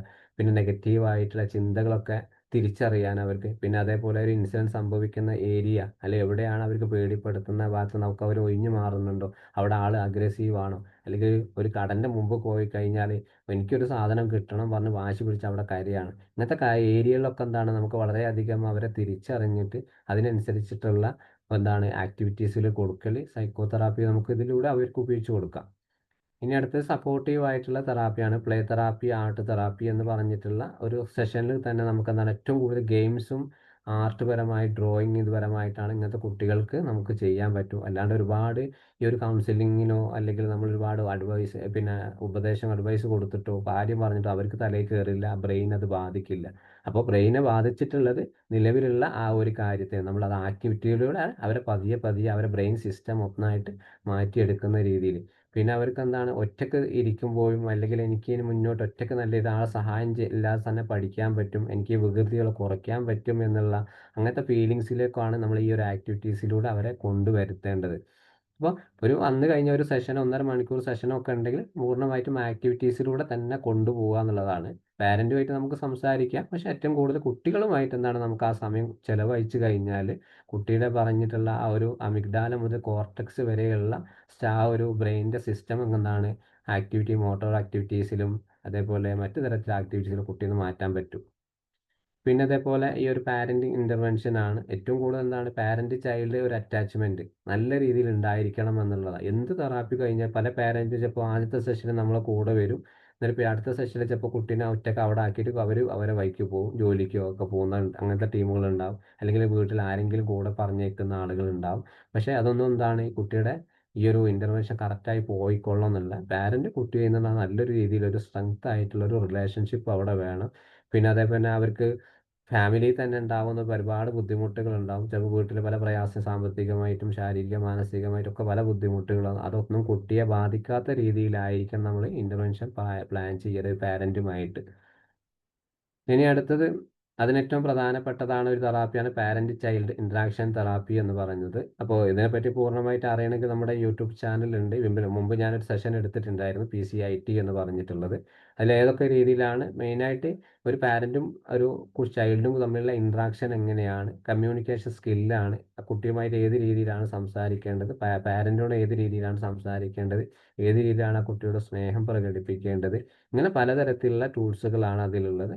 അപ്പോൾ ആ ഒരു രീതിയിൽ എന്താണ് പാരന്റ് ചൈൽഡ് ഇന്ററാക്ഷൻ തെറാപ്പികളൊക്കെ ഉപയോഗിച്ചിട്ട് നമുക്ക് കുട്ടിയുടെ നിലവിലെ സ്റ്റേജൊക്കെ ഒന്ന് മാറ്റിയെടുക്കാൻ പറ്റും. പിന്നെ അടുത്തത് മൈൻഡ്ഫുൾനെസ് ടെക്നിക്കുകളാണ്. മെഡിറ്റേഷൻ. ഇനിയിപ്പോൾ പല ADHDക്കൊക്കെ കുട്ടിക്ക് മരുന്നുകൾ വേണമെങ്കിൽ കുട്ടിക്ക് മരുന്ന് റെഫർ ചെയ്യാം നമുക്ക്. അതും ചെറിയ ഒരു ഡോസ്, അത് സൈക്കാട്രിക് ലെവലിലുള്ളവരാണ് പിന്നെ അത് ചെയ്യേണ്ടത്. പക്ഷേങ്കിൽ അവർ ചെന്ന ഉടനെ കുട്ടിക്ക് ഇന്ന അസുഖമാണെന്ന് പറഞ്ഞ് നിരന്തരമായിട്ട് എഴുതുന്ന ഒരു ഡോക്ടറാണെങ്കിൽ ആ ഡോക്ടർ ഒന്ന് മാറ്റിയെടുക്കുകയും നല്ലതാണ്. എപ്പോഴും ഗുളിക കഴിച്ചുകൊണ്ടിരിക്കുക എന്നുള്ളതല്ല നമ്മുടെ മോട്ടോ. കാരണം ആ ഡോക്ടർ വിശദമായിട്ടൊരു അസസ്മെൻറ്റ് ചെയ്ത് കുട്ടിക്ക് മരുന്ന് വേണം എന്നുള്ളതാണെങ്കിൽ മാത്രം അവിടെ ഉപയോഗിക്കുക. വന്നതാണ് നമ്മൾ പാരന്റ് പറയുന്നത് കേട്ടിട്ട് ഒക്കെ ഒരു 15 ദിവസം നിങ്ങൾ ഗുളിക കഴിച്ചോളൂ, കുട്ടി കൊടുത്തോളും പറഞ്ഞാൽ കുട്ടി ഒരു ആങ്സൈറ്റി ലെവൽ കൂടും, ബ്രെയിനിൻ്റെ ആ നിലവിലുള്ള വർക്കിംഗ് അത് ഡൗൺ ആവാനുള്ള സാധ്യത. അതൊക്കെ നമ്മൾ മനസ്സിലാക്കിയിട്ട് വേണം ഒരു സൈക്കാട്രിക് ലെവലിലൊക്കെ കുട്ടീനെ പറഞ്ഞയക്കാനും ആ ഒരു മരുന്ന് കുട്ടിക്ക് ഉപകാരപ്രദമാണോ എന്ന് തിരിച്ചറിയുക. അതിൻ്റെ കൂടെ തന്നെ ഡീപ് ബ്രീത്തിങ് എടുപ്പിക്കുക, യോഗ, എക്സസൈസ് പോലെയുള്ള കാര്യങ്ങൾ, PMR പോലെയുള്ള മസിൽ റിലാക്സേഷന് കൂടുക. പിന്നെ ഗൈഡഡ് ഇമേജറി ആൻഡ് വിഷ്വലൈസേഷൻ കുട്ടിക്ക് കൊടുക്കുക. ഇമാജിൻ ചെയ്ത് എപ്പോഴും എന്താണ് കിടക്കുന്ന സമയത്തൊക്കെ കുട്ടീനോട് ചെറിയൊരു കഥ പറയുന്നത് പോലെ കുട്ടീനോട് പറഞ്ഞിട്ട് മനസ്സിൽ നല്ലൊരു കാര്യം ചിന്തിക്കുക. നീ ഇപ്പോൾ ഏതൊരു സ്ഥലത്താണ്, അല്ലെങ്കിൽ നിനക്ക് ഇഷ്ടപ്പെട്ടുള്ള ഒരു കാര്യത്തെ ഇപ്പോൾ മനോഹരമായി മനസ്സിൽ ചിന്തിക്കുകയാണ്. അങ്ങനത്തെ ഇമേജ് വിഷ്വലൈസേഷൻ കുട്ടീനെ ഉറങ്ങുന്നതിന് മുമ്പൊക്കെ എന്താണ് ഒരു 2-3 മിനിറ്റ് എന്നിട്ട് അതിനെക്കുറിച്ച് ഓരോ കാര്യങ്ങൾ കുട്ടീനെ കൊണ്ട് പറയിപ്പിക്കുക. ആ കിടക്കുന്ന സമയത്തായിരിക്കും കുട്ടി അടങ്ങിയിരിക്കുന്നത്, അതുകൊണ്ടാണ് ആ സമയത്ത് പറയുന്നത്. അപ്പോൾ ആ ഒരു സമയത്ത് വിഷ്വലൈസ് ചെയ്ത കുട്ടിക്ക് എന്തൊക്കെയാണ് പറഞ്ഞു കഴിഞ്ഞാൽ എന്താണ് അതിൽ ഓരോന്ന് നമുക്ക് കുട്ടി ഇഷ്ടപ്പെട്ട സാധനം വാങ്ങിക്കൊടുക്കാൻ പറ്റുന്നതാണെങ്കിൽ നമുക്ക് നാളെ പോയി വാങ്ങാം, ഒരു ഓഫർ പോലെ ഗിഫ്റ്റ് പോലെ പറയുക. പക്ഷെ പിന്നെ വാശി പിടിക്കുന്ന കുട്ടികളാണെങ്കിൽ നമ്മളുടെ അതിൻ്റെ വാല്യൂ കുറച്ച് പറയണം. പിന്നെ നേരം വെളുക്കുമ്പോൾ ആൾ ചിലപ്പോൾ എഴുന്നേറ്റ് എനിക്കിത് കിട്ടണം പറഞ്ഞാൽ അടിപിടി ഉണ്ടാക്കും. അപ്പോൾ ആ ഒരു സാഹചര്യമൊക്കെ നോക്കിയിട്ട് വേണം നമ്മൾ ഈ ഒരു ഗൈഡഡ് ഇമേജറി വിഷ്വലൈസേഷൻ ടൂൾസുകൾ കുട്ടിക്ക് കൊടുക്കേണ്ടത്. പിന്നെ ഇതിൽ ഏറ്റവും കൂടുതൽ നമുക്ക് ഇങ്ങനത്തെ പ്രോഗ്രാമുകളൊക്കെ സ്കൂൾസുകൾ, അതേപോലെ കമ്മ്യൂണിറ്റി സെൻറ്റർ, ക്ലിനിക്കുകളിലൊക്കെ നമുക്ക് വേണമെങ്കിൽ ഇപ്പോഴത്തെ കുട്ടികളെ നമുക്ക് അറ്റാച്ച് ചെയ്തിട്ട് ചെയ്യാം. ഏറ്റവും കൂടുതൽ ബേസ് ആയിട്ട് സ്കൂൾ തന്നെയാണ്. ഇതേപോലെ കുറേ കുട്ടികൾക്കിടയിൽ എന്താണ് ഒരു വെറുതെയായിട്ട് കുട്ടിയെ ഇപ്പോൾ അടുത്ത് സ്കൂൾ പറഞ്ഞേക്കുന്നില്ല, അതേപോലെ പിന്നെ പഠിക്കാൻ പറ്റുന്നില്ല എന്ന് പറഞ്ഞ് കുട്ടീനെ എന്താണ് ഡിവിഷൻ മാറ്റുന്നു. ഇതൊക്കെ നിരന്തരമായിട്ട് നമ്മൾ സ്കൂളിൽ നടക്കുന്ന പ്രവർത്തനങ്ങളാണ്. ഇതൊക്കെ കുട്ടികളെ വീണ്ടും വീണ്ടും എന്താണ് പഴയ അവസ്ഥയിലേക്ക് പോകാനുള്ള സാധ്യതകൾ കൂടുതലാണ്. അതൊക്കെ ഒന്ന് മാറ്റിയിട്ട് എന്താണ് കുട്ടി ഇപ്പോൾ നിലവിൽ ഏത് സ്റ്റാൻഡേർഡിലാണ് പഠിച്ചിട്ട് ഏത് മീഡിയത്തിലാണ് അവിടെ തന്നെ നിർത്തി അവിടെ തന്നെ മാറ്റങ്ങൾ ഉണ്ടാക്കുക എന്നുള്ളതാണ്. അല്ലാണ്ട് ഡിവിഷൻ മാറ്റിയിട്ടോ കുട്ടീനെ ബാക്ക് ബെഞ്ചിൽ ഇരുത്തിയിട്ടോ അല്ലെങ്കിൽ ഫ്രണ്ട് ബെഞ്ചിൽ ഇരുത്തിയിട്ടോ അതിലൊന്നും ഒരു കാര്യവുമില്ല. കാരണം ആ കുട്ടിയുടെ ആ നിലവിലെ അവസ്ഥ മനസ്സിലാക്കി എന്താണ് കുട്ടികളുടെ ബിഹേവിയർ ഇഷ്യൂസ്, എവിടെയാണ് കുട്ടിക്ക് പഠിക്കാൻ പറ്റാത്ത വിഷയം ഏതാണ്. ചില കുട്ടിക്ക് ഒരു പിന്നെ പഠനവുമായിട്ട് ബന്ധപ്പെട്ട പോലൊക്കെ ഇപ്പോൾ ടോപ്പിക്കോ പകുതി ആയിട്ടുണ്ട്, കുട്ടിക്കൊന്നും മനസ്സിലാവുന്നുണ്ട്. പക്ഷെ ആ തുടക്കത്തിൽ ഏതെങ്കിലും ഒരു ടോപ്പിക് കുട്ടി ക്ലിയർ ആയിട്ടുണ്ടാവില്ല. അതുകൊണ്ടായിരിക്കും ആ കുട്ടിക്ക് ആ മാത്സിൽ അല്ല ബയോളജി കെമിസ്ട്രിയിലൊക്കെ ബുദ്ധിമുട്ടുകൾ വരുന്നത്. അപ്പോൾ അത് തുടക്കത്തിൽ നമ്മളൊന്ന് റെഡി ആയി കഴിഞ്ഞാൽ കുട്ടിയുടെ ആ ക്ലിയർ എവിടെയാണ് ബുദ്ധിമുട്ടുള്ളത്. ഇപ്പോൾ റെമഡിയേഷന് വരുന്ന കുട്ടികൾ നമ്മൾ ആദ്യം ചെയ്യുന്നത് അതാണ്. ട്രിപ്പിൾ അക്കാദമി ഞാൻ എപ്പോഴും പറഞ്ഞു കൊടുക്കാറുണ്ട്, റെമഡിയേഷൻ ചെയ്യുന്ന സമയത്ത് നിങ്ങൾ ശ്രദ്ധിക്കേണ്ട ആദ്യത്തെ കാര്യമാണ് എവിടെയാണ് കുട്ടിക്ക് പ്രോബ്ലം നമ്മൾ തിരിച്ചറിയുക.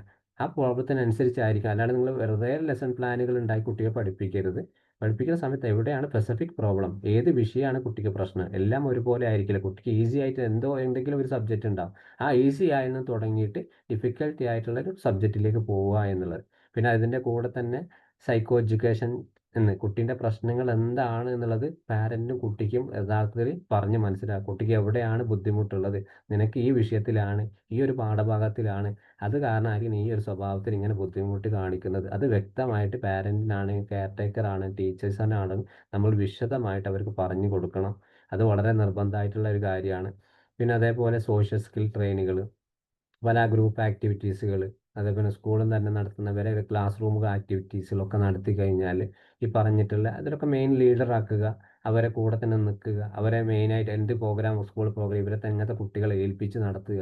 പിന്നെ ഡ്രോയിങ് പരമായിട്ടുള്ള കാര്യങ്ങൾ കൂടുതലായിട്ട് ഒരു ഗിഫ്റ്റ് കൊടുക്കുന്ന അടുത്തൊക്കെ മാസത്തിലൊരു പിന്നെ ഒരു മത്സരങ്ങളൊക്കെ നടത്തിയിട്ട് ഇവരൊക്കെ കൂടുതലായിട്ട് പിന്നെ അതിൽ പങ്കെടുക്കുന്ന രീതിയിൽ. പിന്നെ സ്ട്രെസ് കോപ്പിംഗ് പ്രോഗ്രാംസുകൾ, അതേപോലെ ആദ്യത്തെ പറഞ്ഞ റിലാക്സേഷൻ മെത്തേഡുകളൊക്കെ, അതേപോലെ സപ്പോർട്ടീവായിട്ട് എൻവിറോൺമെൻറ്റ്. കാരണം നമ്മൾ എന്ത് കൊടുത്താലും പോലെ സപ്പോർട്ടീവായിട്ട് പാരൻറ്റും വീട്ടിലുള്ളവർ കുട്ടിക്ക് ഉണ്ടെങ്കിൽ മാത്രമേ ഈ പറഞ്ഞ പരിപാടികളൊക്കെ നടക്കൂ. അതല്ല നമ്മൾ കുറേ ഇൻ്റർവെൻഷൻ കൊടുത്ത് വീട്ടിലെത്തിയിട്ട് സ്ഥിതി മറ്റൊരു രീതിയിലാണെങ്കിൽ ഇതൊന്നും നമ്മൾ എന്ത് പ്രോഗ്രാം കൊടുത്തിട്ടും കാര്യമില്ല എന്നുള്ളതാണ്. ഇപ്പോൾ പിന്നെ ഫൈനലി നമുക്ക് ഇത് ഏറ്റവും കൂടുതൽ ADHD പറഞ്ഞിട്ടതൊക്കെ ഏറ്റവും കൂടുതൽ ADHD ഉള്ള കുട്ടികളെയാണ് ബാധിക്കുന്നത്. ഈ ADHD ഉള്ള കുട്ടികളെ ബാധിക്കുമ്പോൾ പ്രധാനമായിട്ടും പിന്നെ ഏറ്റവും കൂടുതൽ അതിൻ്റെ ഡൊമൈൻ എന്ന് പറഞ്ഞാൽ നമ്മൾ നേരത്തെ പറഞ്ഞിട്ടുള്ള ആ ഒരു ആ ത്രെട്ട് പ്രധാനമായിട്ട് കുട്ടിയുടെ എന്തെങ്കിലും ഒരു ചെറിയൊരു കാര്യത്തിൽ എന്തെങ്കിലും ലൈഫിൽ ADHD ഉള്ള കുട്ടിക്ക് ഇതങ്ങ് പെട്ടെന്നൊരു സുപ്രഭാതത്തിൽ ADHD ആവുകയൊന്നുമില്ല. അപ്പോൾ അവിടെ ആ ഒരു ഡൊമൈൻ ഏതെങ്കിലും ഒരു തരത്തിൽ ഇൻസിഡൻസ് കുട്ടിക്ക് സംഭവിച്ചു എന്ന് വിചാരിക്കുക. അപ്പോൾ ആദ്യം ബാധിക്കുന്നത് അറ്റൻഷൻ ആയിരിക്കും. അറ്റൻഷൻ മീൻസ് എന്താണ്? കുട്ടിക്ക് ശ്രദ്ധ എല്ലാ കാര്യത്തിലും പെട്ടെന്ന് തെറ്റിപ്പോവും. അതാണ് മോർ ഡിസ്ട്രാക്റ്റബിൾ സ്ലോവർ ടാസ്ക് കംപ്ലീറ്റേഷൻ എന്ന് പറയുന്നത്. അതായത് എന്ത് കാര്യം കൊടുത്താലും കുട്ടി വളരെ സ്ലോ ആയിട്ട് ചെയ്യുന്ന ഒരവസ്ഥ. അപ്പോൾ ആ സമയത്ത് എന്താണ്? കുട്ടിക്ക് കുറച്ച് ഇമ്പൾസിവിറ്റി കൂടും. തനിക്ക് ചെറിയൊരു കാര്യം പോലും ചെയ്യാൻ പറ്റുന്നില്ല എന്നുള്ളത്. ആ സമയത്ത് എന്താണ് ഈ കുട്ടിക്ക് സംഭവിക്കുക? വളരെയധികം വലിയ റിസ്കിലേക്ക്, അതായത് പിന്നെ ഒന്നിനും ഒരു റിസ്ക് എടുക്കാൻ കുട്ടി തയ്യാറല്ല. ഒരു കാത്തിരിക്കാൻ പറ്റാതെ ചിലപ്പോൾ ഒരു പേപ്പർ ഒരു അക്ഷരങ്ങൾ എഴുതാൻ പറഞ്ഞാൽ കുട്ടിക്ക് ആ അക്ഷരം എഴുതി കുറച്ച് റിസ്ക്കാണ്. ഒരു എ എന്ന ലെറ്റർ കുട്ടി എഴുതുകയാണെങ്കിൽ കുറച്ച് എ എന്ന് വളഞ്ഞു വരണ്ടേ. ആ വളഞ്ഞു വരെ കുട്ടിക്ക് സമയം അവിടെ കാത്തിരിക്കാൻ സമയത്തില്ല. ആ സമയത്ത് കുട്ടി ഹൈപ്പർ ആക്ടിവിറ്റി പ്രവചിക്കും. അവിടെ പകുതി ഒരു വര മാത്രം വലിച്ച് അവിടെ ഇട്ടച്ച് കുട്ടി ഓടും. ഈ ഹൈപ്പർ ആക്ടിവിറ്റി എന്താണ്? കൂടുതൽ കുട്ടിക്ക് റെസ്റ്റ്ലെസ്. കാരണം ഒരു സമാധാനം ഉണ്ടാവില്ല കുട്ടിക്ക്. കാരണം എനിക്കത് ചെയ്യാൻ പറ്റില്ല, എൻ്റെ സ്വഭാവം അതാണ് ഇങ്ങനെയുള്ള. അപ്പോൾ ഇവിടെ എന്താണ്? ഒരു അജിറ്റേഷന് അല്ലെങ്കിൽ ഇറിറ്റബിലിറ്റി കുട്ടിയുടെ മനസ്സിൽ ഇങ്ങനെ പതിയെ ഇങ്ങനെ കൂടുതലാവും. ആ ഒരു സാഹചര്യത്തിൽ ഇമോഷണൽ റെഗുലേഷൻസ്, കുട്ടിയുടെ സ്വയം ഇമോഷൻസ് പോലും കുട്ടിക്ക് മനസ്സിലാവാൻ പറ്റാത്ത ഒരു രീതിയിലേക്ക് കുട്ടിയുടെ മൈൻഡിൽ അങ്ങോട്ട് പോകും. അപ്പോൾ അവിടെ എന്താണ്? കുട്ടി മോശമായിട്ടുള്ള ഒരു ഫ്രസ്ട്രേഷന്, ആളുകളോട് മോശമായിട്ട് സംസാരിക്കുക, അല്ലെങ്കിൽ സാധനങ്ങളൊക്കെ എടുത്തെറിയുക, അതേപോലെ ഈ പറഞ്ഞത് പുവറായിട്ട് സോഷ്യൽ സ്കില്ലുകൾ കുട്ടിക്ക് ഉണ്ടാവുക. ഇതൊക്കെ ആ കുട്ടിയുടെ സോഷ്യൽ ഫങ്ഷനിങ്ങുമായിട്ട് സാധാരണയായിട്ട് ബന്ധിക്കും. ഇതാണ് ഒരു ADHD ഉണ്ടാവുന്ന, അല്ലെങ്കിൽ നേരത്തെ നമ്മൾ പറഞ്ഞിട്ടുള്ള അഡ്വേർട്ടിസിറ്റി എന്ന് പറഞ്ഞിട്ടുള്ള ഒരു കുട്ടീനെ ബ്രെയിനിൽ കൂടെ ബാധിച്ച് ആ കോർട്ടെക്സ് എന്ന് പറഞ്ഞിട്ടുള്ള ഏരിയയിൽ സ്റ്റെക്ക് ബാധിച്ചതിന് ശേഷം സംഭവിക്കാവുന്ന കാര്യങ്ങൾ. ഇതിൽ കുട്ടികൾ ശ്രദ്ധ കുറയുന്നു, അതേപോലെ ഇമ്പൾസീവ് ആവുന്നു, പിന്നെ അതിനുശേഷം ഹൈപ്പർ ആക്റ്റീവ് ആവുന്നു, അതേപോലെ ഇമോഷൻ കൺട്രോൾ നഷ്ടപ്പെടുന്നു, അതേപോലെ സോഷ്യലായിട്ടുള്ള ഫങ്ഷൻസ് കുട്ടിക്ക് എല്ലാം തകരാറാവുന്ന അവസ്ഥ. ഇതിൽ പഠനവും എല്ലാ കാര്യങ്ങളും പോകും. ഈ ഒരു പാറ്റേണിലാണ് സാധാരണയായിട്ട് ഒരു കുട്ടിയുടെ ബ്രെയിന് സഞ്ചരിക്കുന്നത്. അപ്പോൾ പലരും ടീച്ചേഴ്സ് ഒരു ഹൈപ്പർ ആക്റ്റീവ് ആകുമ്പോൾ കുട്ടി നമ്മൾ ADHD ആണ് തള്ളും. പക്ഷേ ഈ ഒരു ADHD ഏത് രീതിയിലാണ് വന്നത് എന്നുള്ളത് നമ്മളാണ് കണ്ടെത്തേണ്ടത്. അപ്പോൾ അതിൻ്റെ സൂക്ഷ്മമായിട്ട് തന്നെ പല രീതിയിൽ നമുക്ക് കണ്ടെത്താനുള്ള വഴികളുണ്ട്, ഈ പറഞ്ഞതുപോലെയൊക്കെ തന്നെ. ഓക്കെ, ഇതാണ് സിമ്പിൾ ആയിട്ടുള്ള ഒരു അഡ്വേർട്ടിസിറ്റി എന്ന് പറയുന്നത്.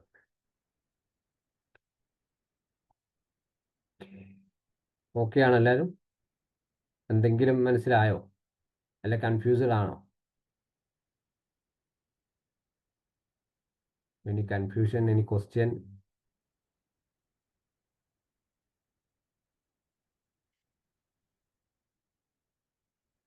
കൺഫ്യൂഷൻ ഒന്നും ആയില്ല സാറേ. പുതിയൊരു വിഷയം, പുതിയ കാര്യമായതുകൊണ്ട് അറിവ് എന്നുള്ള നല്ല ക്ലാസ് ആയിരുന്നു. ഓക്കെ, ഇത് ഭാഗമായിട്ട് എന്തെങ്കിലും ചോദിക്കാനുണ്ടെങ്കിൽ ചോദിക്കാം. കുട്ടികളെ കേസാകുമ്പോൾ നമ്മൾ വളരെയധികം ശ്രദ്ധിക്കേണ്ട ഒരു കാര്യം തന്നെയാണ്. സാർ ഞാനൊരു കാര്യം ചോദിക്കട്ടെ? ഈ പറയൂ. ഈ കുഞ്ഞു കുട്ടി വളർന്നു വലുതായി ഇപ്പൊ 40 വയസ്സ് കഴിഞ്ഞു. അപ്പം ആ കുട്ടിക്ക് ഈ ഡയഗ്നോസിസ് സ്വന്തമായിട്ട് അത് കണക്ട് ചെയ്ത് ശരിയാക്കാൻ പറ്റുമോ? ചെയ്യാൻ പറ്റും. അതവിടെ സോഷ്യൽ എന്താണ് ഡെയിലി ഫങ്ഷൻസിൽ മാറ്റം വരുത്തുക എന്നുള്ളതാണ്. അല്ലാണ്ട് കുട്ടീനെ പഴയതുപോലെ നമുക്ക് അയാളെ പഠിപ്പിക്കാനും പറ്റില്ലല്ലോ. ഡെയിലി ഫങ്ഷൻസ് നടക്കുന്ന അയാളെ ശാരീരിക മാനസികമായിട്ടുള്ള കാര്യങ്ങൾ ഡെയിലി നല്ല കറക്റ്റായിട്ട് പോകുന്നുണ്ടോ എന്ന് നോക്കുക. അപ്പോൾ ഒരു ദിവസം ഞാൻ രാവിലെ എഴുന്നേറ്റ് കഴിഞ്ഞാൽ എനിക്ക് ദിവസം എന്തൊക്കെ കാര്യങ്ങൾ ചെയ്യാനുണ്ട്, അതേപോലെ ആ ഡെയിലി ലൈഫിൽ അയാൾക്ക് ജോലിക്കൊന്ന് പോകുന്ന കുടുംബ ജീവിതത്തിലോ അല്ലെങ്കിൽ അയാളെ ചുറ്റുപാട് ഏതെങ്കിലും ഒന്ന് റൊട്ടേറ്റ് ആയിട്ട് മാറിക്കെടുക്കുന്നുണ്ടോ നോക്കുക. അത് ആദ്യം ശരിയാക്കുക. അത് ശരിയാക്കിയ ശേഷം പിന്നെ അയാൾക്ക് ശരിയാക്കുന്നതിൽ ഏത് കാര്യമാണ് ബുദ്ധിമുട്ടുള്ളത് അയാൾക്ക്, അതിന് നമുക്ക് എന്തൊക്കെ രീതിയിൽ ഹെൽപ്പ് ചെയ്യാൻ പറ്റും ആ രീതിയിൽ.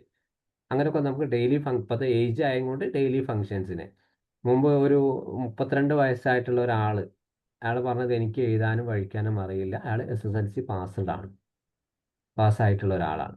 അപ്പോൾ ഇങ്ങനത്തെ ഒരാളെ നമുക്ക് എന്താണ് പഴയതുപോലെ അക്ഷരമാല പഠിപ്പിക്കാം. പക്ഷെ എന്താണ് പഴയതുപോലെ അങ്ങോട്ട് ഒരു ചെറിയ കുട്ടീനെ 1-ാം ക്ലാസ്സിൽ ഇരിക്കുന്നത് പോലെ നമുക്ക് ചെയ്യാൻ പറ്റില്ല. എന്നപ്പോൾ എന്താണ് ഇപ്പോൾ അയാൾക്ക് ഡെയിലി ഫങ്ഷൻസിന് ആവശ്യമുള്ള കാര്യങ്ങൾ എവിടൊക്കെയാണ് ചിലപ്പോൾ ഒരു ഓഫീസിൽ പോയി കഴിഞ്ഞാൽ അയാൾക്ക് സംസാരിക്കാൻ ഒരു സൈൻ ചെയ്യാനൊരു ബുദ്ധിമുട്ട്. അപ്പോൾ അത് റിലേറ്റഡ് ആയിട്ടുള്ള അല്ലെങ്കിൽ അയാളുടെ ലൈഫിനെ ബാധിക്കുന്ന മെയിൻ ആയിട്ടുള്ള കാര്യങ്ങളൊക്കെ നമ്മൾ ഇടപെട്ട് കൊടുക്കുക. എവിടെയാണ് ബുദ്ധിമുട്ടുള്ളത്, അപ്പോൾ ഇയാൾക്ക് ഈ ഒരു ബുദ്ധിമുട്ടുള്ളത് ഭാര്യയ്ക്ക് അറിയില്ല. അപ്പം ഭാര്യനോട് പറയാൻ പറ്റാത്തൊരു വിഷമം ഭാര്യ അറിഞ്ഞു കഴിഞ്ഞാൽ എന്തെങ്കിലും ബുദ്ധിമുട്ടുണ്ടാവും എന്നൊക്കെ അയാൾക്ക് അറിയാം. അപ്പോൾ അതുകൊണ്ടെന്നാണ് ഭാര്യയെ ഡയറക്റ്റ് ആയിട്ട് അറിയിക്കുക. നമ്മൾ പറഞ്ഞു കൊടുത്തു, ഭാര്യയാണ് പറഞ്ഞു ഇങ്ങനെ ഒരു ബുദ്ധിമുട്ട് അയാൾക്കുണ്ട്. അതുമൂലം എന്താണ് അന്നത്തെ കുട്ടിക്കാലത്ത് അയാൾക്ക് അച്ഛനും അമ്മയും ഇല്ലാത്ത വളർന്നിട്ടൊരാളാണ്, ശ്രദ്ധിക്കാൻ ഒരാളില്ലായിരുന്നു.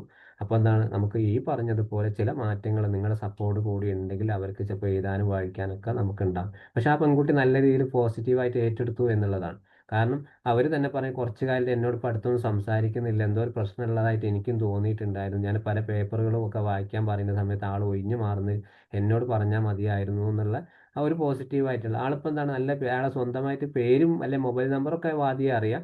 പക്ഷെങ്കിൽ ഒരു പേപ്പർ കൊടുത്താൽ 2 കൂട്ടി വായിക്കാൻ അയാൾക്ക് അറിയില്ല. ഒരു സാധനം ഒരു മൊബൈൽ മെസ്സേജ് അയച്ചാൽ ടൈപ്പ് ചെയ്താൽ അയാൾക്ക് അത് വായിക്കാൻ അറിയില്ലാത്ത പ്രശ്നങ്ങൾ.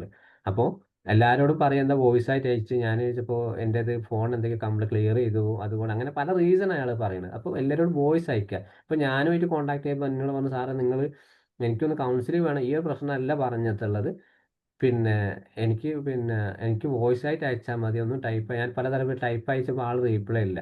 പിന്നെ ഒരു തവണ എനിക്ക് മെസ്സേജ് അയച്ചപ്പോൾ ആൾ പറഞ്ഞത് എനിക്ക് സാറ് ടൈപ്പ് ചെയ്ത് അയക്കരുത്, എനിക്ക് വോയിസ് ആയിട്ട് അയച്ചാൽ തന്നെ മതി എന്നുള്ളത്. പിന്നീടാണ് എന്തോ ഒരു കൺഫ്യൂഷൻ തോന്നിയിട്ടുണ്ടായിരുന്നു. അപ്പോൾ പിന്നീട് നമ്മൾ IQ ടെസ്റ്റും അയാളുടെ ആ സ്കൂൾ ലൈഫും ഇതൊക്കെ ഒന്ന് അന്വേഷിച്ചപ്പോഴാണ് അയാൾക്ക് സത്യം പറയണത്, എനിക്ക് എഴുതാൻ അറിയാം പക്ഷെ വായിക്കാൻ അറിയില്ല എന്നുള്ളത്. ഇനിയിപ്പോൾ അയാളെ പേര് തന്നെ എന്താണ്, എൻ്റെ പേര് നിസാബ് എന്നാണെങ്കിൽ നിസാബ് അഹമ്മദ് നിസാബ് എന്ന് പറഞ്ഞു കൊടുത്താൽ അയാൾക്ക് അത് എഴുതാൻ പറ്റുന്നില്ല. നിസാബ് അഹമ്മദ് ആണ് അയാൾ എഴുതി പഠിച്ച് ശീലമുള്ളത് കൊണ്ട് എഴുതും. അതേ സമയത്ത് ഈ പേര് അങ്ങോട്ട് തിരിച്ച് പറഞ്ഞു കൊടുത്താൽ അയാൾക്ക് എഴുതാൻ പറ്റാത്തത്. അപ്പോൾ ആളിപ്പോൾ ഏകദേശം എന്താണ് ഒരു വർഷത്തോളമായിട്ട് എൻ്റെ ട്രീറ്റ്മെൻറ്റിലാണ്. ഏകദേശം ഇപ്പം വായിക്കാനും എഴുതാനൊക്കെ പഠിച്ച് വരുന്നു. നമ്മൾ അയാളെ സമയത്തിനനുസരിച്ച് LKG മുതലുള്ള ആ പാറ്റേണിലാണ് ആദ്യം ഡെയിലി ആവശ്യമുള്ള നേരത്തെ പറഞ്ഞ കാര്യങ്ങളൊക്കെ നോക്കി, പിന്നെ പതിയെ എന്താണ് ആൾ ഓക്കെയാണ്, ഈ പറഞ്ഞ സംഭവത്തോട് അക്സെപ്റ്റ് ചെയ്തു തുടങ്ങി, എനിക്ക് പഠിക്കണം, എനിക്ക് എഴുതാനുള്ള ആ ഒരു മനസ്സിൽ ബ്രെയിന് എന്താണ് നമ്മൾ പറഞ്ഞ ആ കോർട്ടക്സിൽ നടക്കുന്ന സ്റ്റെക്നെസ് ഒന്ന് മാറി അയാൾ പോസിറ്റീവായിട്ടുള്ള പ്രവർത്തനം നമ്മളുമായിട്ട് സഹകരിച്ചപ്പോൾ നമുക്കെന്താണ് പഴയ പോലെ അക്ഷരമാല, ഇംഗ്ലീഷ് അതേപോലെ ഹിന്ദി എല്ലാ അക്ഷരമാലകളും നമ്മൾ ഓരോന്നായിട്ട് ദിവസം ഒരു കുട്ടിയെ പഠിപ്പിക്കുന്നത് പോലെ ആഴ്ചയിൽ 2 സെഷൻ എന്ന രീതിയിൽ. അപ്പോൾ ഇങ്ങനെയൊക്കെ നമുക്ക് ഈ മുതിർന്ന ആളുകളൊക്കെ നമുക്ക് മാറ്റിയെടുക്കാം. പിന്നെ കുട്ടികൾ തന്നെയാണ് ലൈഫിൽ എന്തോ സംഭവിച്ചു പോയി, എൻ്റെ ഏജ് ഇതാണ്, അതൊന്നും ഒരു വിഷയമല്ല. നമ്മുടെ ബ്രെയിനിൽ കിടക്കുന്ന ഒരു പോസിറ്റീവായിട്ട് എവിടെയെങ്കിലും ഒന്ന് കിടക്കുകയാണ്, എനിക്ക് അതിനോട് പോകാൻ താല്പര്യമുണ്ട്, എൻ്റെ ലൈഫിൽ എന്തെങ്കിലുമൊക്കെ മാറ്റങ്ങൾ സംഭവിക്കണം എന്നുള്ള ഒരു തോട്ട് പ്രോസസ്സിങ് വന്നു കഴിഞ്ഞാൽ തന്നെ അപ്പോൾ നിങ്ങൾക്ക് തന്നെ എക്സ്പീരിയൻസ് ഉണ്ടാകും. പല മേഖലയിൽ വർക്ക് ചെയ്യുന്ന ഒരാളാണ്. അപ്പോൾ നിങ്ങളിപ്പോൾ സൈക്കോളജി മേഖലയിലല്ല, പക്ഷെ എവിടെയോ ഒരു സാഹചര്യത്തിൽ നിങ്ങളൊരു ക്ലാസ് അറ്റൻഡ് ചെയ്തു. അപ്പോൾ നിങ്ങൾക്കൊരു മനസ്സിൽ വരികയാണ് എനിക്ക് സൈക്കോളജി പഠിക്കണം, കൗൺസിലിംഗ് ചെയ്യണം. അങ്ങനെ ആള് പിറ്റേന്ന് തന്നെ നിങ്ങൾ എന്ത് ചെയ്തു, ഒരു ഡിപ്ലോമ അല്ലെങ്കിൽ ഡിഗ്രി അല്ലെങ്കിൽ PG എടുക്കാൻ നിങ്ങൾ പോവുകയാണ്. അവിടെ നിങ്ങൾ തോട്ട് വർക്ക് ചെയ്തോളൂ. ഇത് ഏത് സൈക്കോളജി മാത്രമല്ല, ഏത് മേഖലയാണ്. നമുക്കൊരു ഇമ്പാക്റ്റ് എമോഷണലായിട്ടോ അല്ലെങ്കിൽ നമുക്കൊരു മോട്ടിവേറ്റഡ് ഒരു സാധനം മനസ്സിലങ്ങോട്ട് കയറുന്ന സമയത്ത് അത് കയറി കഴിഞ്ഞ് കിട്ടുന്ന പ്രവർത്തനമാണ് ആ കോർടെക്സിൽ നിന്നും പുറത്തേക്ക് വരുന്നത്. അതേ സമയത്ത് സൈക്കോളജി എന്ന് പഠിച്ചിട്ടൊന്നും വലിയ കാര്യമൊന്നുമില്ല, എത്രയോ ആൾക്കാർ ഭ്രാന്തന്മാരെ ചികിത്സിച്ചത് എനിക്ക് എന്ത് കിട്ടാനാണ് എന്നുള്ള ചിന്തകനാണ് ആ കോർടെക്സിൽ നിന്ന് പുറത്തേക്ക് വരുന്നത്. അവിടെ കിടക്കുകയാണ്. അവിടെ നിങ്ങൾക്ക് അതിനോടുള്ള അഭിരുചി ഇല്ല, ടേസ്റ്റ് നിങ്ങൾക്ക് ഇല്ല. അതപ്പം വേറൊരു തരത്തിൽ എല്ലാ മേഖലയും അങ്ങനെ തന്നെയാണ്. ഇതൊരു ഏജ് ബേസോ അല്ലെങ്കിൽ സിറ്റുവേഷൻ ബേസോ ഒന്നല്ല. നമ്മുടെ മെമ്മറി, നമ്മുടെ ബ്രെയിൻ എങ്ങനെയാണ് പ്രവർത്തിക്കുന്നത് അനുസരിച്ചായിരിക്കണം.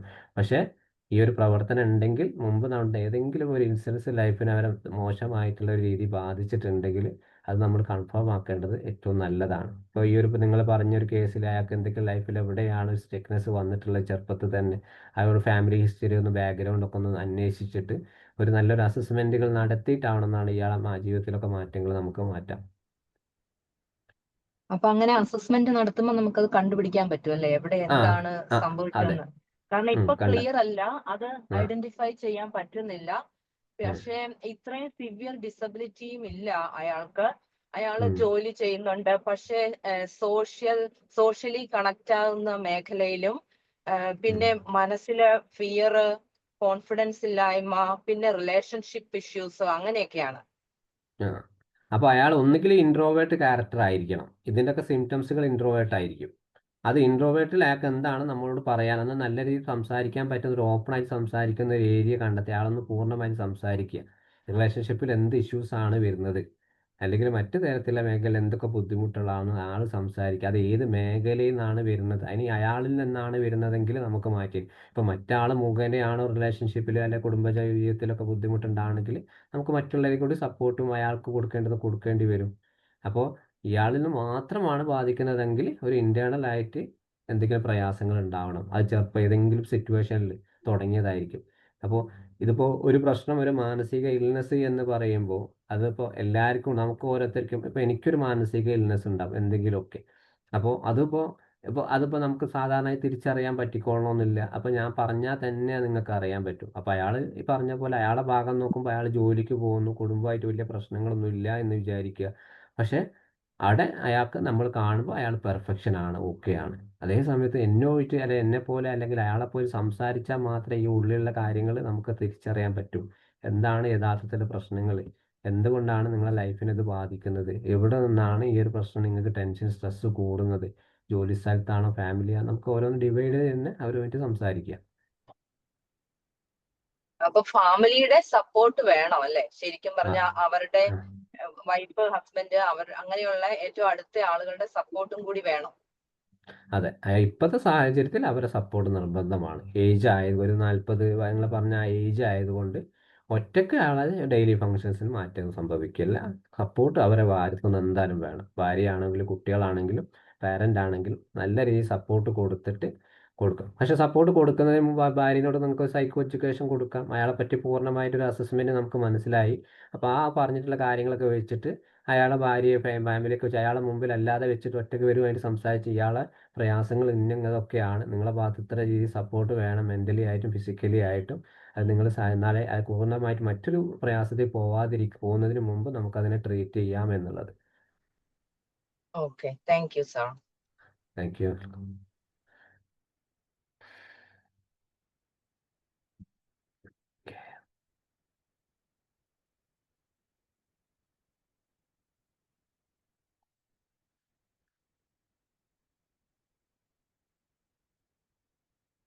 ഓക്കെ, ഇനി എന്തെങ്കിലും?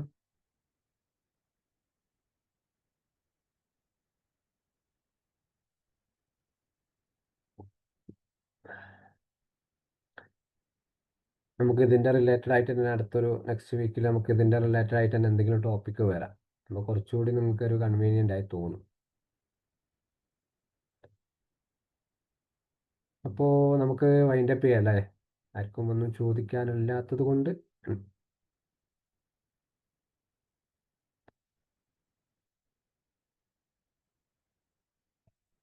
ഓക്കെ, അപ്പോൾ നമുക്ക് അടുത്ത ആഴ്ച കാണാം. Okay, thank you, good night.